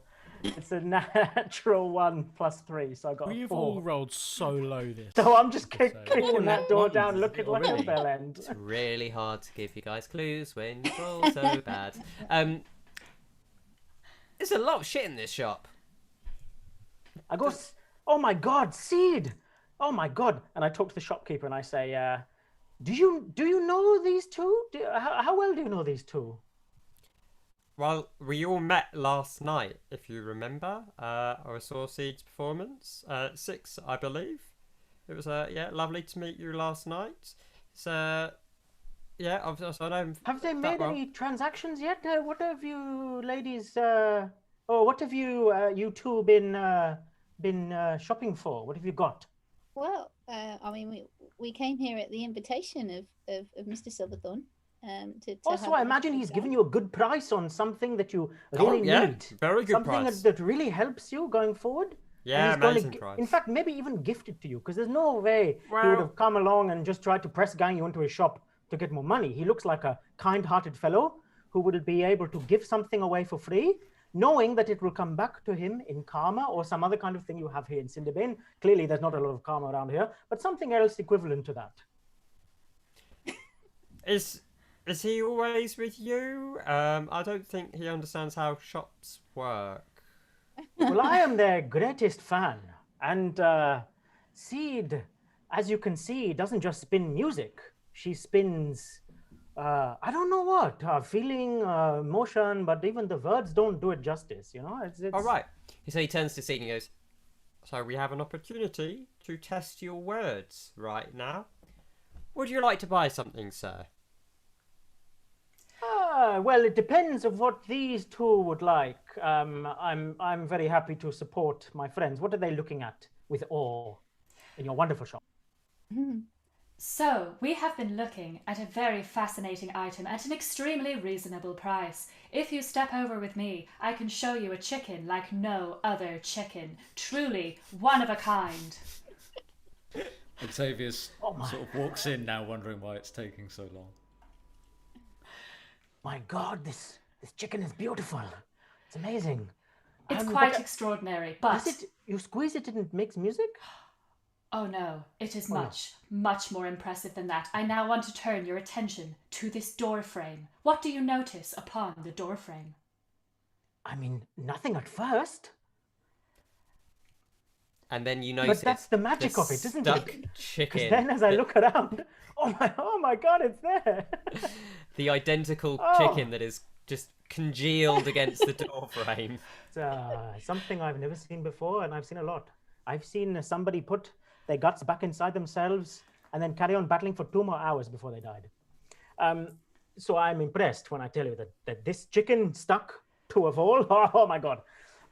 I was hoping though maybe I could buy something this drum perhaps is looking very. I don't know if there's a square hole and a square ball. It goes into the square hole, you know. And I think the square hole is you see it, and the square ball is Sixsmith, this, do you mean a cube? This drum. Do you mean a cube? Yeah. I mean, obviously, I need. We play a strange game in here. He uses a square. Uses a very strange ball cube. Anyway. Yeah, I get the sense that you Endearans are a little odd compared to folk in Cinderbane, but everyone's different. Who am I to judge? Well, I've already offered them a very reasonable price. Like I said, this is a one-of-a-kind item. It's not something easily replicable. And it comes with a cool, spooky story. So it is available for only 1,200 gold. And how much do we have on us, everybody? What have we got? What can we offer? I mean, I've got 10 gold. I have 19, although I'm coming around to this chicken, so maybe 14. You said it sticks to anything. How is it activated? How do you do that? Well, there is a command phrase. I can't actually tell you. Why not? Because it will set it off. Oh, I see. Could you not? Wait, do you not have to hold it to set it off, or does it just set it off? Well, it's whoever is holding it. You got to hold it and then speak the command phrase. Well, you're not holding it, so surely you could tell us the command phrase. Oh, right. I suppose that's very true. So the phrase is, and please, he looks at Faeza, who is still holding the chicken, says, "Do not say this right now." He goes, "Right. What you've got to do is," and he just double checks to make sure he gets the command phrase right. You point at the thing you want it to stick to, and you say, "Hey, chicken, go get sticking," and it will just run across and stick to it. Isn't Faeza really chaotic? I'm just going to say that and leave that there. Who made up such a phrase? So strange. Yeah, I'm not so much with the words. Oh, you made the phrase.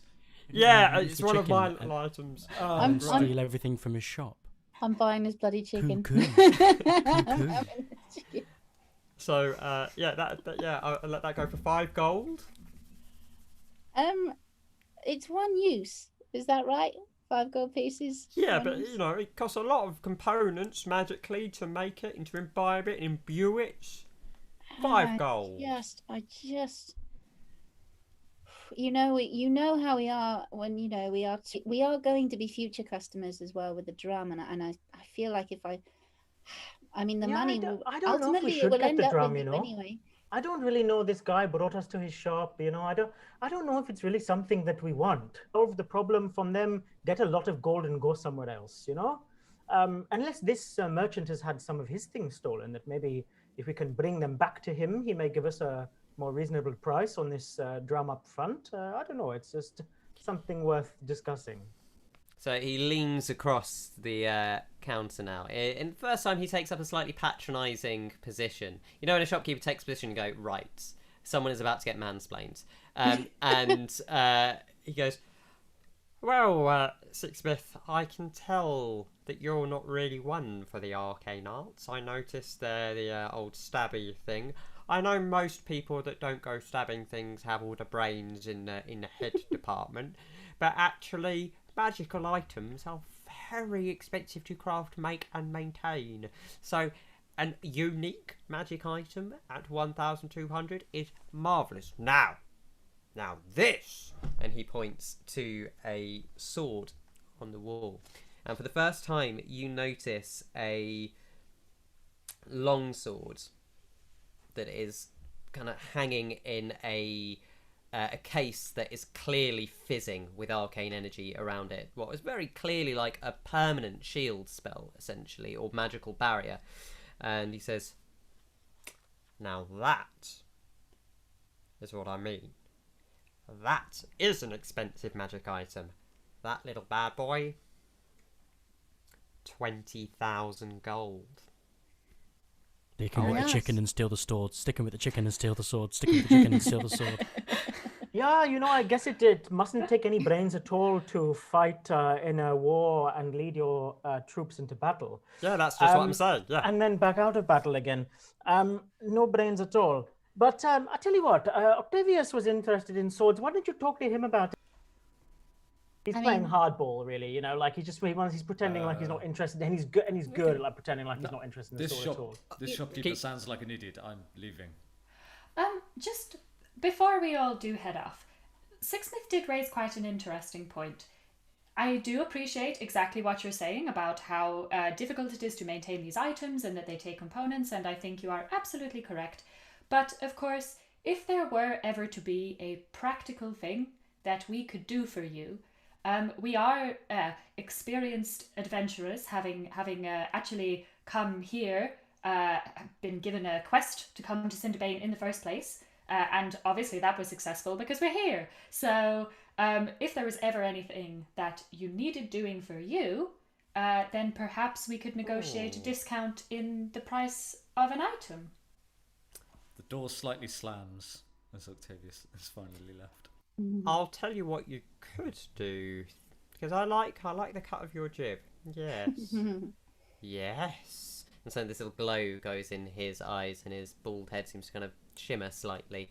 He goes, I do need some help testing some potions. Okay, so you would want me to drink the potion and we see how that goes? Not right now. They're waste right now. And he brings out 3 vials that standard kind of conical flask with a stopper, and they are filled with sort of a mauve liquid that oddly bubbles. And no, it's in a shop. You don't get to unseal a potion and test it in a shop. Magical items don't work unless you imbibe the entire thing. So he goes, now, I'm sure you adventurers know that your standard healing sort of magical potions are very expensive. I've been trying to make some budget ones. Oh. But I'm not sure how they're working at the moment. So you could take these 3. You could test them for me. If you bring the results back to me, I might think favourably of it. I mean, I'm sure it's not up to me. It would be somebody else, one of these fine people who will be trying it. But a maybe and a possibly and all this stuff is not good enough to put something in the body that you don't know what it is. If we know a little bit more about closer to what you're offering in return, then maybe we can all agree that it is sensible for us to do.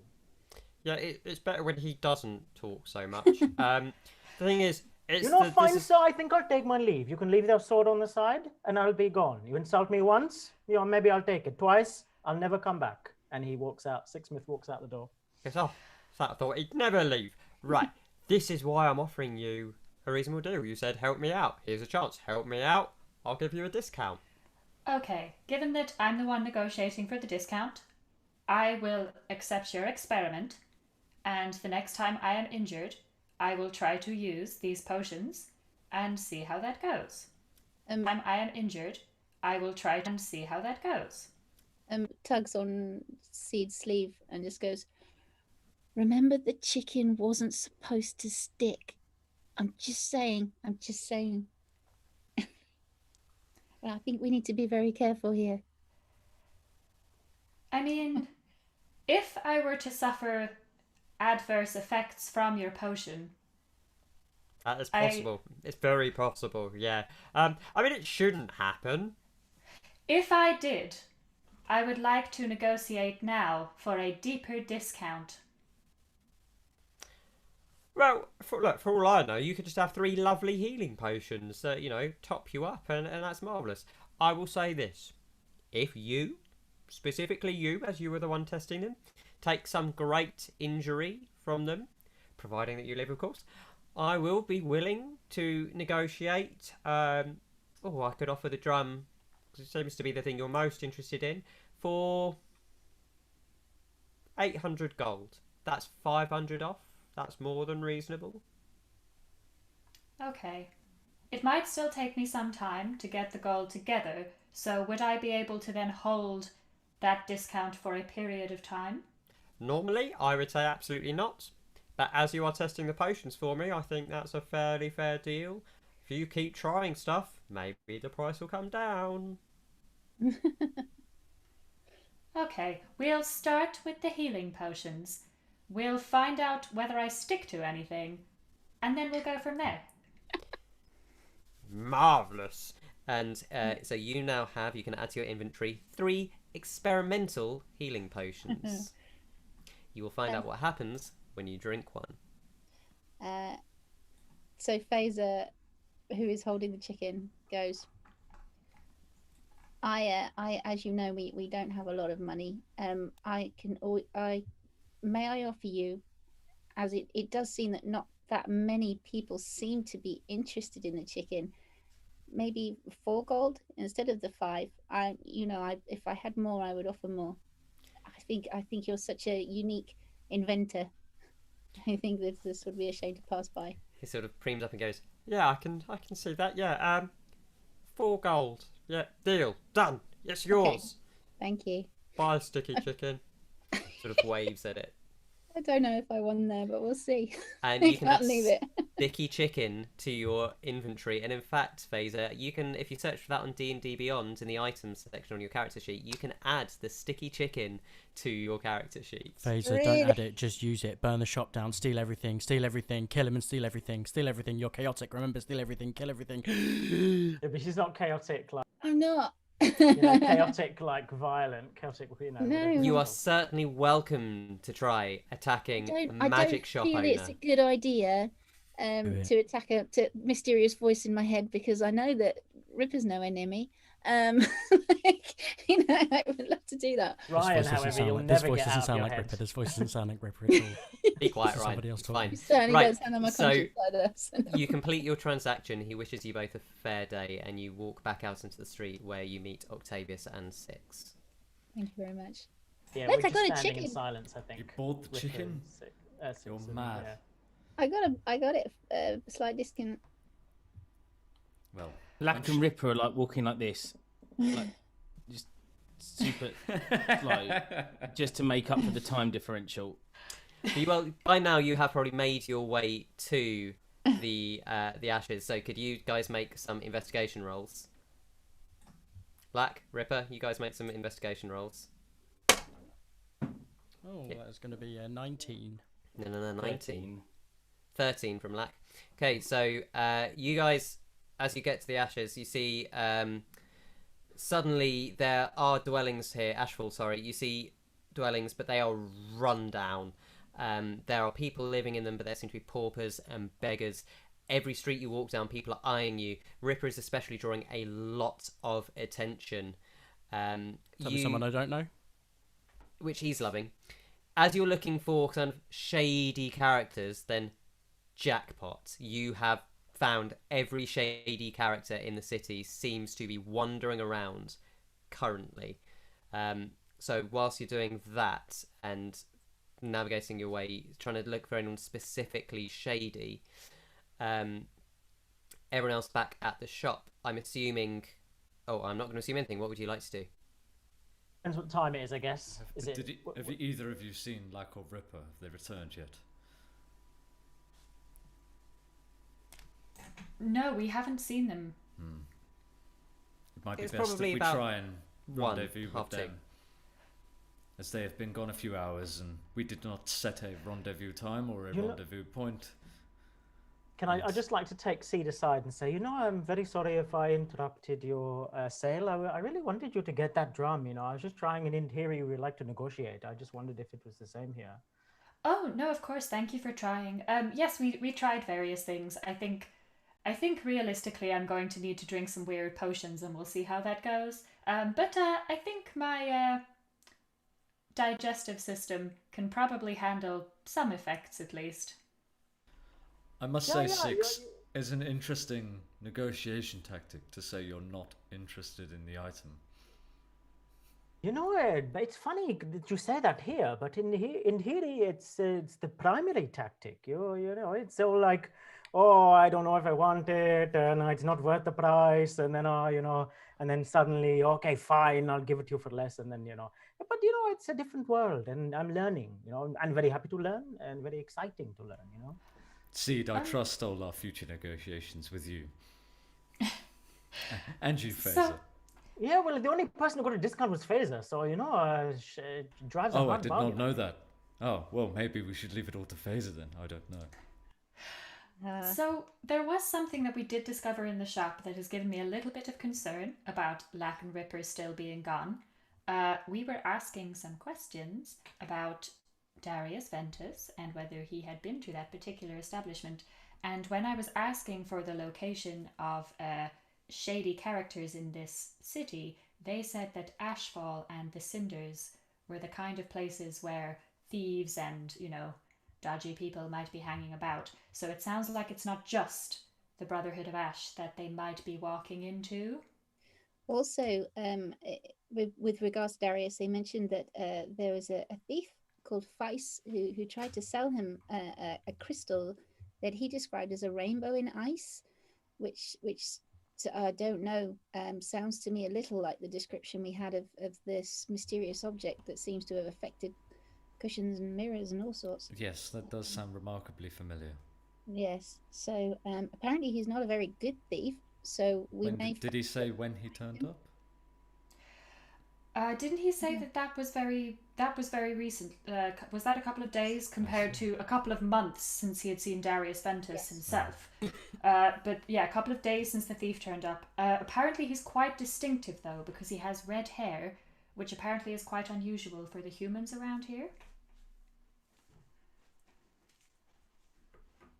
So, I mean, if we were to go and maybe try and find the others and check that they are okay, potentially we could also have a look out for this Faeza individual. Yeah, I think so. I think he's almost our primary suspect now in our investigation. Okay, so you guys are going to start walking towards Ashfall then, using the map. So you're all heading there. I'm going to cut back to Ripper and Lack. Have you ever heard of what they call good guard, bad guard? My mother used to talk about this. She used to say, play two cops, just two cops. So basically, right, here's what I'm thinking, yeah? Mm-hmm. What we'll do, we'll pick between us one of the roles, right? One's good guard, one's cop, and one is cop. Yeah, cop, guard, whatever you're, soldier, whatever you're, criminal, whatever you want to call it. Mm-hmm. Right, one's good, one's bad, right? Oh, okay, this is new. Yeah, Okay. yeah. So one goes in and pretends to be like heaps aggressive, and then the other one is like, nah, bruv, nah, it's not worth it. Yeah, cuz, like, chill out, and then it riles up some feathers, right? So what I'm thinking is, I'll be bad cop. I've never done it before. Six always gets to be bad cop. Okay. I think I'll be quite good at it. All right. Give me a go. All right. I'll pretend to be Six. It'll be fine. Okay. So as you guys are walking, can you just make me another perception check? Mm-hmm. Shit. Oh, I'm better at that. 22. 12. Okay. Good.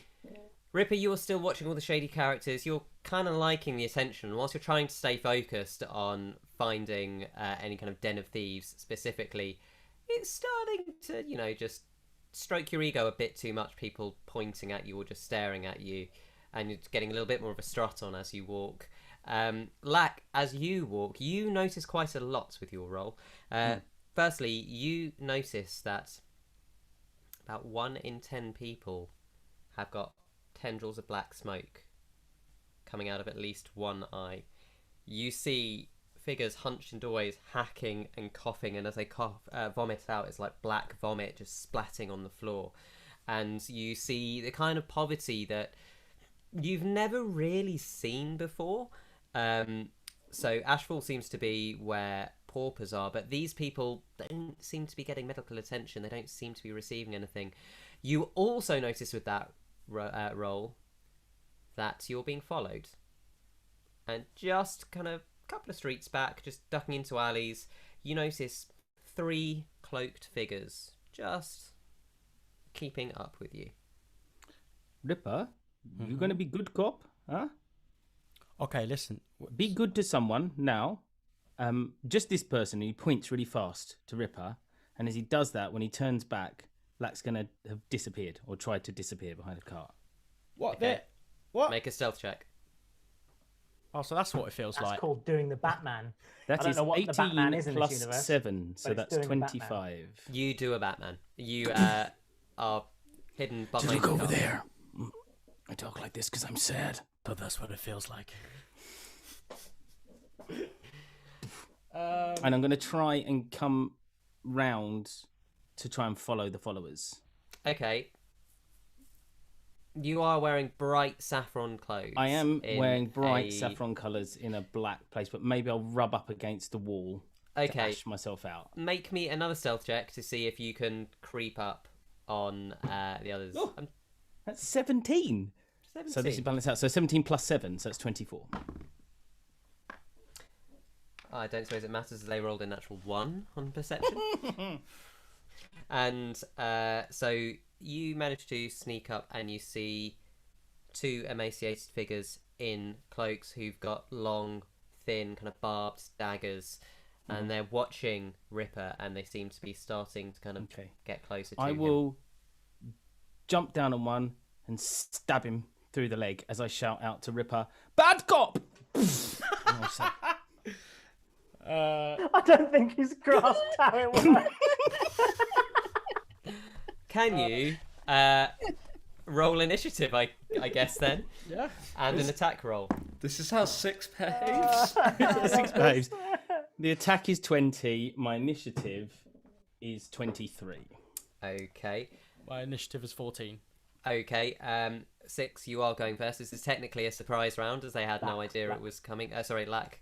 So 20 hits, is it? It definitely hits. Okay. Roll damage. That's 4 plus 6, 10 points of damage, and then I'll follow up with Hang on, so punch. is that with your staff? It's my staff. So as you shout bad cop and you come down, you just crack into this spine, and the thief who'd been holding the knife just falls forward, smacks his head onto the pavement, and you just see blood rush out everywhere. Okay. The other thief turns around and looks terrified. I'll punch him in the face. Make an attack roll. 16 plus 7, It 23. hits. Unarmed strike, that's only 1d4, plus 5. 6 points of damage. So you turn and you just punch the other one in the face, and he goes, "Oh my nose!" And blood just starts pouring down his head, and he does not look happy. Ripper, it is your turn. You are about 40 feet away currently. Okay. I'm going to just close the gap as quickly as I can. I've only got 30 feet of movement, and I conveniently placed enemy there, Johnny. Conveniently placed. You know? You're meant to be good, being good cop, Ripper. Say something nice. All right, so Ripper walks up. He's 10 feet away, and he whips out his net, and he goes, "I'm gonna shove you in this unless you tell me where my fucking donkey is." Okay. Neither of them know how good cop bad cop works. No. All right. Okay, that's your turn. Can you roll a persuasion attempt, please? Of course I can. No, don't. Roll an intimidation check. I can do that. Oh yes. It's gonna be a 22. Okay, so it's now the remaining thief's turn, and he goes, "Oh!" Blood running down things, and you just see a dark patch stain the front of his breeches, and the smell of defecation, and he goes, "Please don't hurt me. I didn't take your donkey," and he just starts crying. I'm going to say, for sake of this, we're out of initiative, unless you'd like to continue wailing on him. Oh yeah, of course. Well then, yeah, I'm gonna pick this kid up and shove him against the wall. Okay, make a strength check. Sure. 15 plus Yeah, 3, you're 18. fine. Yeah, easy. Then who did it? And you just And then I turn to Lack and I go, right, now's the time to be good cop. Like from Lax, like covered in blood and stuff like that. And he goes, "Okay, mate, don't worry about it. We just need to be kind here. Calm down. Everyone's going to be fine. My friend is a little riled right now. I don't know what he'll do. That net. Would you like an apple? I've got an apple here somewhere. I've got some kale. I think I've got some kale here somewhere. Take some.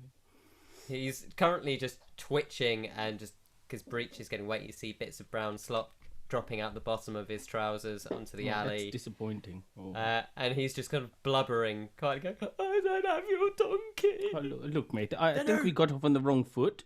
What we are looking for is 3 donkeys.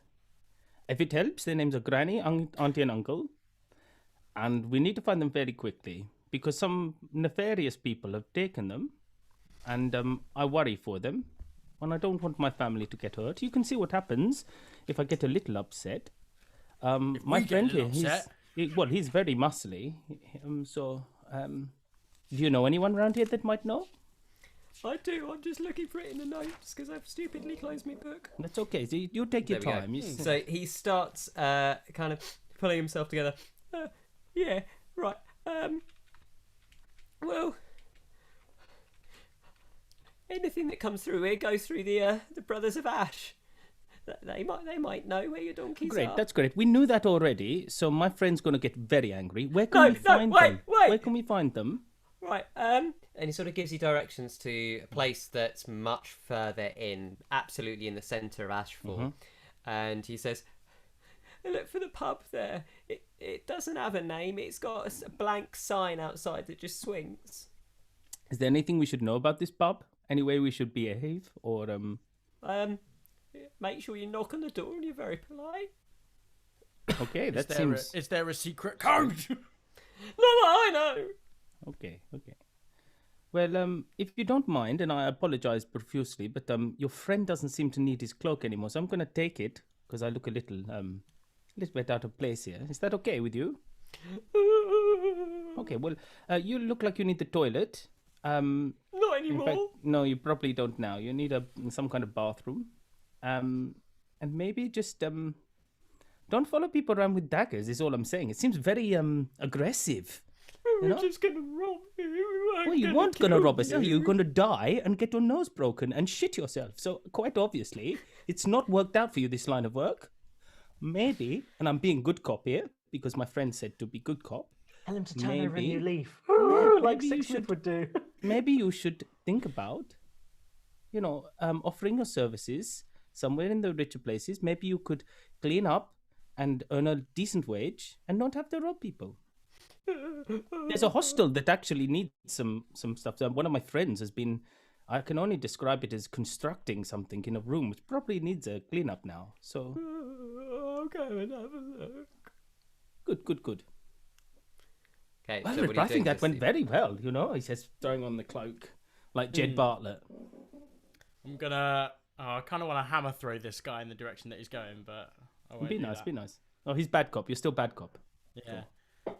I just drop him and then I give him. I do like that thing we like, and then. Make another intimidation check. Sure. This one's not as good. It's only a 17. He faints. Just faints against the wall. It's just lying there, looking very upset. Well done, Lack. I think you played the role of good cop very, very well. I'm glad we established that as we walked through. So this is good cop. What I did, the whole scenario, that's good cop. Oh yeah, when you talked to him and you were like, tell us the where stabbing. You are. Is that okay? It's cool. I got well, it. I mean, I got it. Thank you. That's great. He turns to thanks you. I've got it. He turns to someone and says, "Look, when this guy gets up, send him to the hostel in Coin Row. And if anyone comes there, my brother's coming through here, big, lovely beard. If you see him, tell him we're going to the tavern with no name. Thank you." Pastor goes, "Right, you are there, sir." And kind of just holds out his hand, expecting a coin. Lack put some kale in his hand. Some bloodied kale. Some viscera. Honestly, it would make you very regular. And all you need is some garlic and onion. Look at this guy. I first, Sprouts. But take we can get. Fair play, He starts fair play. nibbling the kale and sits down. You guys head off. About this time, the others, you enter from one of the other roads and catch up at intersecting points. It takes you a while, but you find that you are directed by this grubby street urchin that runs up to you. That is probably only about 14 years old, but he has the voice of a 70-year-old man for some reason. And he goes, The ash in the air. your friends are down there. And he kind of guides you with some directions, and you all meet up about a road or two away from the pub with no name. Right, guys. What we got to do? Got to kick the door in. That's what this guy said. Right, kick it as hard as we can. I think you're taking this bad cop thing. Six, I got to play bad cop. Sorry. It was brilliant. It was brilliant. I got to shake it off. What's this? Good cop, bad cop. What's this? The Ripper and I played good cop, bad cop. I've never done it before. I don't know what it is. No, neither did I. Ripper can explain. What I believe is someone stabs someone, someone shouts at someone, you punch them in the face, and then they pull themselves. It seems great. Oh, but the we'll have to key use thing that is in the future then. the Sounds key thing effective. is you get all the information that you need out of this person. Right? Quickly. Yeah, very efficient. Yeah, sure. Well, we- that's we it. got I think some, you've got it. We got some What information. have you been up to? You went to the shop. What did you get? Let's see what you got. Yeah, let's see what you Surely you got. got a plethora. You've been away for like hours now. Surely you must have got lots of stuff. Faeza holds up her chicken very proudly. It sticks. Honestly, this thing. Okay. No, honestly, it's a really good chicken. I cannot wait But to see it. what probably outweighs the usefulness of this chicken is the information that we found out. So Oh, great. Sorry, Lack. Did you tell me you played just 2 cops? We did just 2 cops. You did just 2 cops. 2 cops. Oh, just 2 cops. Just 2 cops. That's mother always used to tell us. You know, you need to get something from someone. You play just 2 cops. Just 2 cops. Just 2 cops. By the way, And you so said who you was the stabbed first cop? someone. And who was second cop? I was second cop. I was second cop. Oh, I was first Well, cop. That's right. No, that's but right. wait, but we I started think out we as- got confused. Yeah. Can we go back in time a little bit? You said you stabbed someone. I feel like Oh yeah, that's an important Ripper said, be bad cop. Now I've never done this before, Six. Bad cop. So I assumed, like bad cops in theory, stab you, huh? So stabbed him. Yeah. Did a very good alive? job. Yeah, No, I okay. don't think so. Oh, I I can think he- still see Was you he- was he a covered in the thief? spirit of his body. I love it. He had a dagger in his hand. He was following us, trying to rob us. So Did you cut off his hand? We need his hand. I forgot to did- mention, by the way, the Legion is going to pay us 10 gold per thief's hand we take. Do Hey, they? you know, if we What? walk back by there, we Wait, see hold him on on a the road, minute. we cut off his hand. It's all good. Hold on you a know? minute. Did you? You did very well, brother. You Thank you. look good with battle on you. You know. So how much Very they proud of you. paying? How much they paying for feet, eyeballs, genitals, just 10 gold ears, for a hand. fingers, arms, 10 gold. livers, Hand, arts, hand, stomach, Hand. skin, Hand. nails, Just the hand. So, knees, thighs, Someone thumbs. shut this man up. Ripper, he's taking bad cop too far. I think good cop. Sorry, I've just got to look. Just like the yeah. Bring it fastest down to suit just maker I've cop ever level. met, Taylor Come on. Swift. I'm about to shake it off. Right. So is what you're saying that we need to go back to where this individual was stabbed and you need to collect a hand? It doesn't Well- seem very kind. So the Legion's paying us for taking care of their thief problem. We get 10 gold per thief if we cut off their hand. We'll have to store them somehow. I'll make a bandolier or something. Then we'll need... well, I have a Handler. Terrible. Brilliant. I have a bag of holding. Is there any help? Yeah, you don't mind us just dropping a load of I mean, Yeah, that if sounds you good. wrap up, I mean, I don't want to stay on the inside, so you know, you She's make sure you also... wrap it up nicely. The captain also said she will give us 500 gold for the leader himself. Dead or alive. Wow. Okay, that is a lot of gold.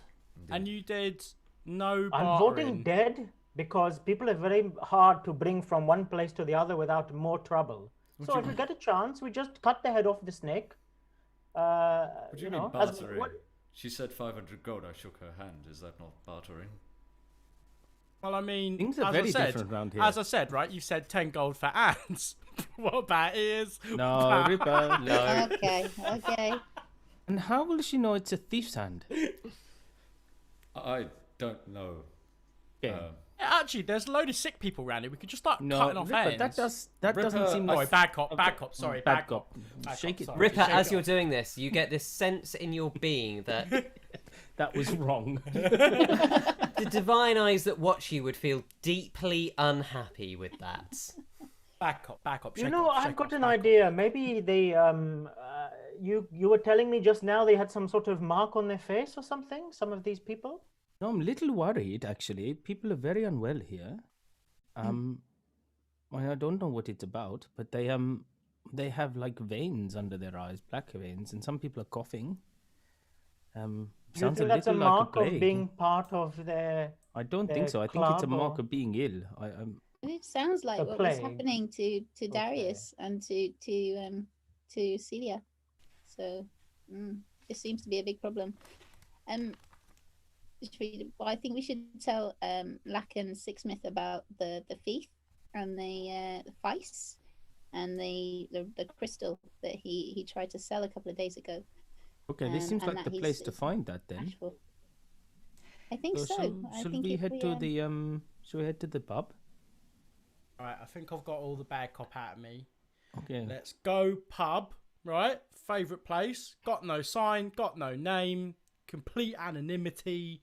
Maybe that's what they should call it, anonymity. Anyway. If it's got no sign or name, did you find out where it is? Did they give you a street? Yes, it's Yeah, in the middle. Told us We got records. directions. It's fine. Got directions. It's got swinging sign. Apparently, we've got to knock and be polite.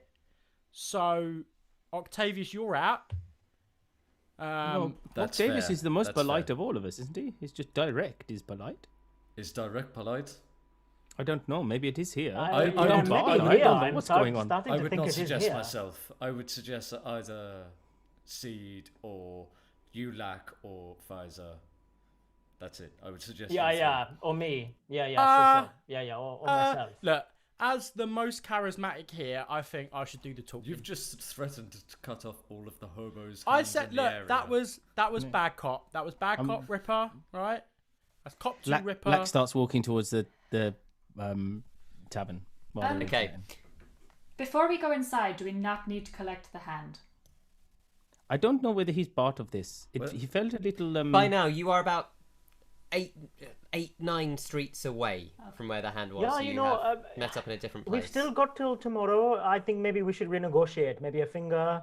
10 gold for a hand seems a little low It considering seems the... very expensive, actually. Their hands are pretty, important to these people. Oh, you think so? Yeah. Okay, yeah. or maybe. I see 10 what you gold mean. for a person's life does seem very low. Yeah, they're not exactly alive, going to it's use just then. the hand, are they? This is just evidence that we've killed them. Yeah, my focus would be the gang leader. I don't really mind about hands and whatnot, and Yeah, I livers agree. and eyes and butts and legs and all the stuff he was talking about. It's okay for me. So you have this conversation, presumably, as you're walking towards, and you come to an area which is very kind of almost tangled and slightly grown over. You see almost ossified trees, but they too seem to be blackened and charred, almost like parts of the cinders have crept into Ashfall, but this is right in the heart. The Ashfall itself, the kind of ashen rain, it has kind of started getting a little bit heavier. And you see pub with glowing windows. It actually looks warm and hearty and homey, and it has got a bright reddish brown wood door.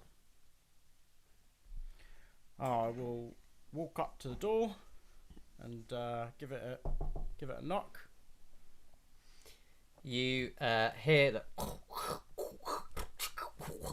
comical amounts of locks being undone, and then it opens, and you see probably the best dressed person you've seen since you were in the airs, and he says, "If you'd come in, please, sir."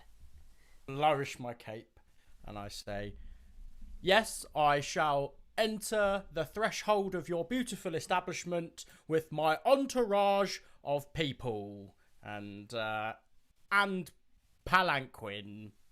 So as And- you walk in, the attendant looks behind looking for your palanquin and is wondering why no one has one. But you do walk in, and as you all enter, you kind of the pub's in an L shape, so you kind of come in from the south corner, and a large open bar with tables, people playing games, very obviously shady people. You've got an innkeeper at the top, and as you start to turn around the corner, sat in a roguish position, with Can you frills. do that for us, Johnny? Because you were Yes, just I about was to gonna pull a say, can you roguish. demonstrate Yeah. that? Love it. He's Lovely. he's going That to is debonair lovely. thing Lovely. with Debonair foppish rogue. I love it. goblet of wine, which actually the first thing you have seen that's glass. Everyone else you've seen drinking from terracotta. This is an actual glass goblet. And you see a gentleman with an urbane moustache, tiny trimmed goatee beard, almost frills. So everyone else looks what we would all consider quite Roman. This guy looks almost quite Renaissance. He's got a coloured coat with frills and this frillish jacket. And he looks at you and goes, "Oh, I've been expecting you." And that's he where we're going had to have a cat. He had to have a cat. Surely. And that's where we're going to end tonight's episode. Yay. You have finally reached the unnamed pub. After, like, herding cats in that episode a little bit. We got there. Three-way Just needed split. 2 cops. Just needed 2 cops. Just needed, I mean, like, we only got there because of Lack and Ripper. You're Is it going all to be? welcome. Is it going to be like You're all 6 welcome. cops at the end? Just 6 cops. Just 6 cops. Just 6 cops. Maybe that's what we should name our group. Just 6 cops. Sure. But So, cops ladies and as in, gents. like groups of trees. Yeah, Right. don't forget that. Thanks for anyone who's chatting in the Twitch chat. Don't forget you can get the episodes down. What happens to them? I know you do your hard work, don't you? There will be a podcast coming out every day full of fun. And I've got to work out where all the beats lie, and then they will be out between Chopped here up and into little Sunday. I think it's, Bite-sized I think Chop, it's nice little chop, 20 chop. minutes, little kale-sized to the shop 1, episodes. Brussels Pocket sprout. kale. 2, Proper visit to the shop Brussels 3. sprouting. Pocket kale, exactly. Which What'd is you just say, Ryan? seaweed, apparently, or something. Right. Yes, and Blood and Song, Twitters, Facebooks, Instagrams, the works. You can catch up with us there, chat to us, keep us posted, see what you thought about the Brussels versus kale debate that's raging these days. In fact, there's nothing else going on at all. No one is talking about anything else in the entire world except for Brussels sprouts and kale. So you better jump in on that conversation. Also, by the time the next episode airs, Audi will have released their 6-foot pigs in blankets. So if you get your hands on one of those, let me know how it is. Yeah, Six- give us a 6 snapshot foot, of it on our 6 foot. socials. Let us know that you got it and you're That's eating it. Aldi, not Audi. Yeah, that's what I thought Car it said. company. Also, Yeah. next episode, Sorry, everyone will shave their heads. I'm just still in Ripper. Anyone, also to anyone not listening from England, Aldi is the kind of shop that Ripper would go to. Fully, No. Aldi's a fully European he's shop, Waitrose like so through and through. Everyone knows But Aldi. possibly not for our US friends. He's not Waitrose. He's M&S. He's definitely M&S, isn't he? He wishes You it reckon? was M&S. Definitely M&S. Well, he buys M&S, but it makes him like bereft. He has no money. He's paycheck to paycheck Yeah. by the end of each month. Or but I- he's or still I got his get- M&S cupboards full. He gets his shopping delivered in a Waitrose van, but I know that Waitrose and Morrison's do their share drivers and vans, so it's actually just That's Morrison it. shopping. That's it. But out of a What Waitrose a fantastic van, out of way an to Ocado end the van. episode. I thought so. In a den of thieves, high intrigue surrounding the chase for a mystery crystal and a mystery illness. But If anybody's gone to Aldi, Yeah, 6 foot, mate. That's important. I Well- spent all of last Christmas trying to get one. I couldn't get one. So thanks, annoyed. Thanks for your song, Seed. Thanks for everything, Well everyone done, else, yeah, and Johnny, again. your DMing. It was a great episode today, and we'll see you next week, right? have a great week, everyone. May the Great Mother guide you wherever you are.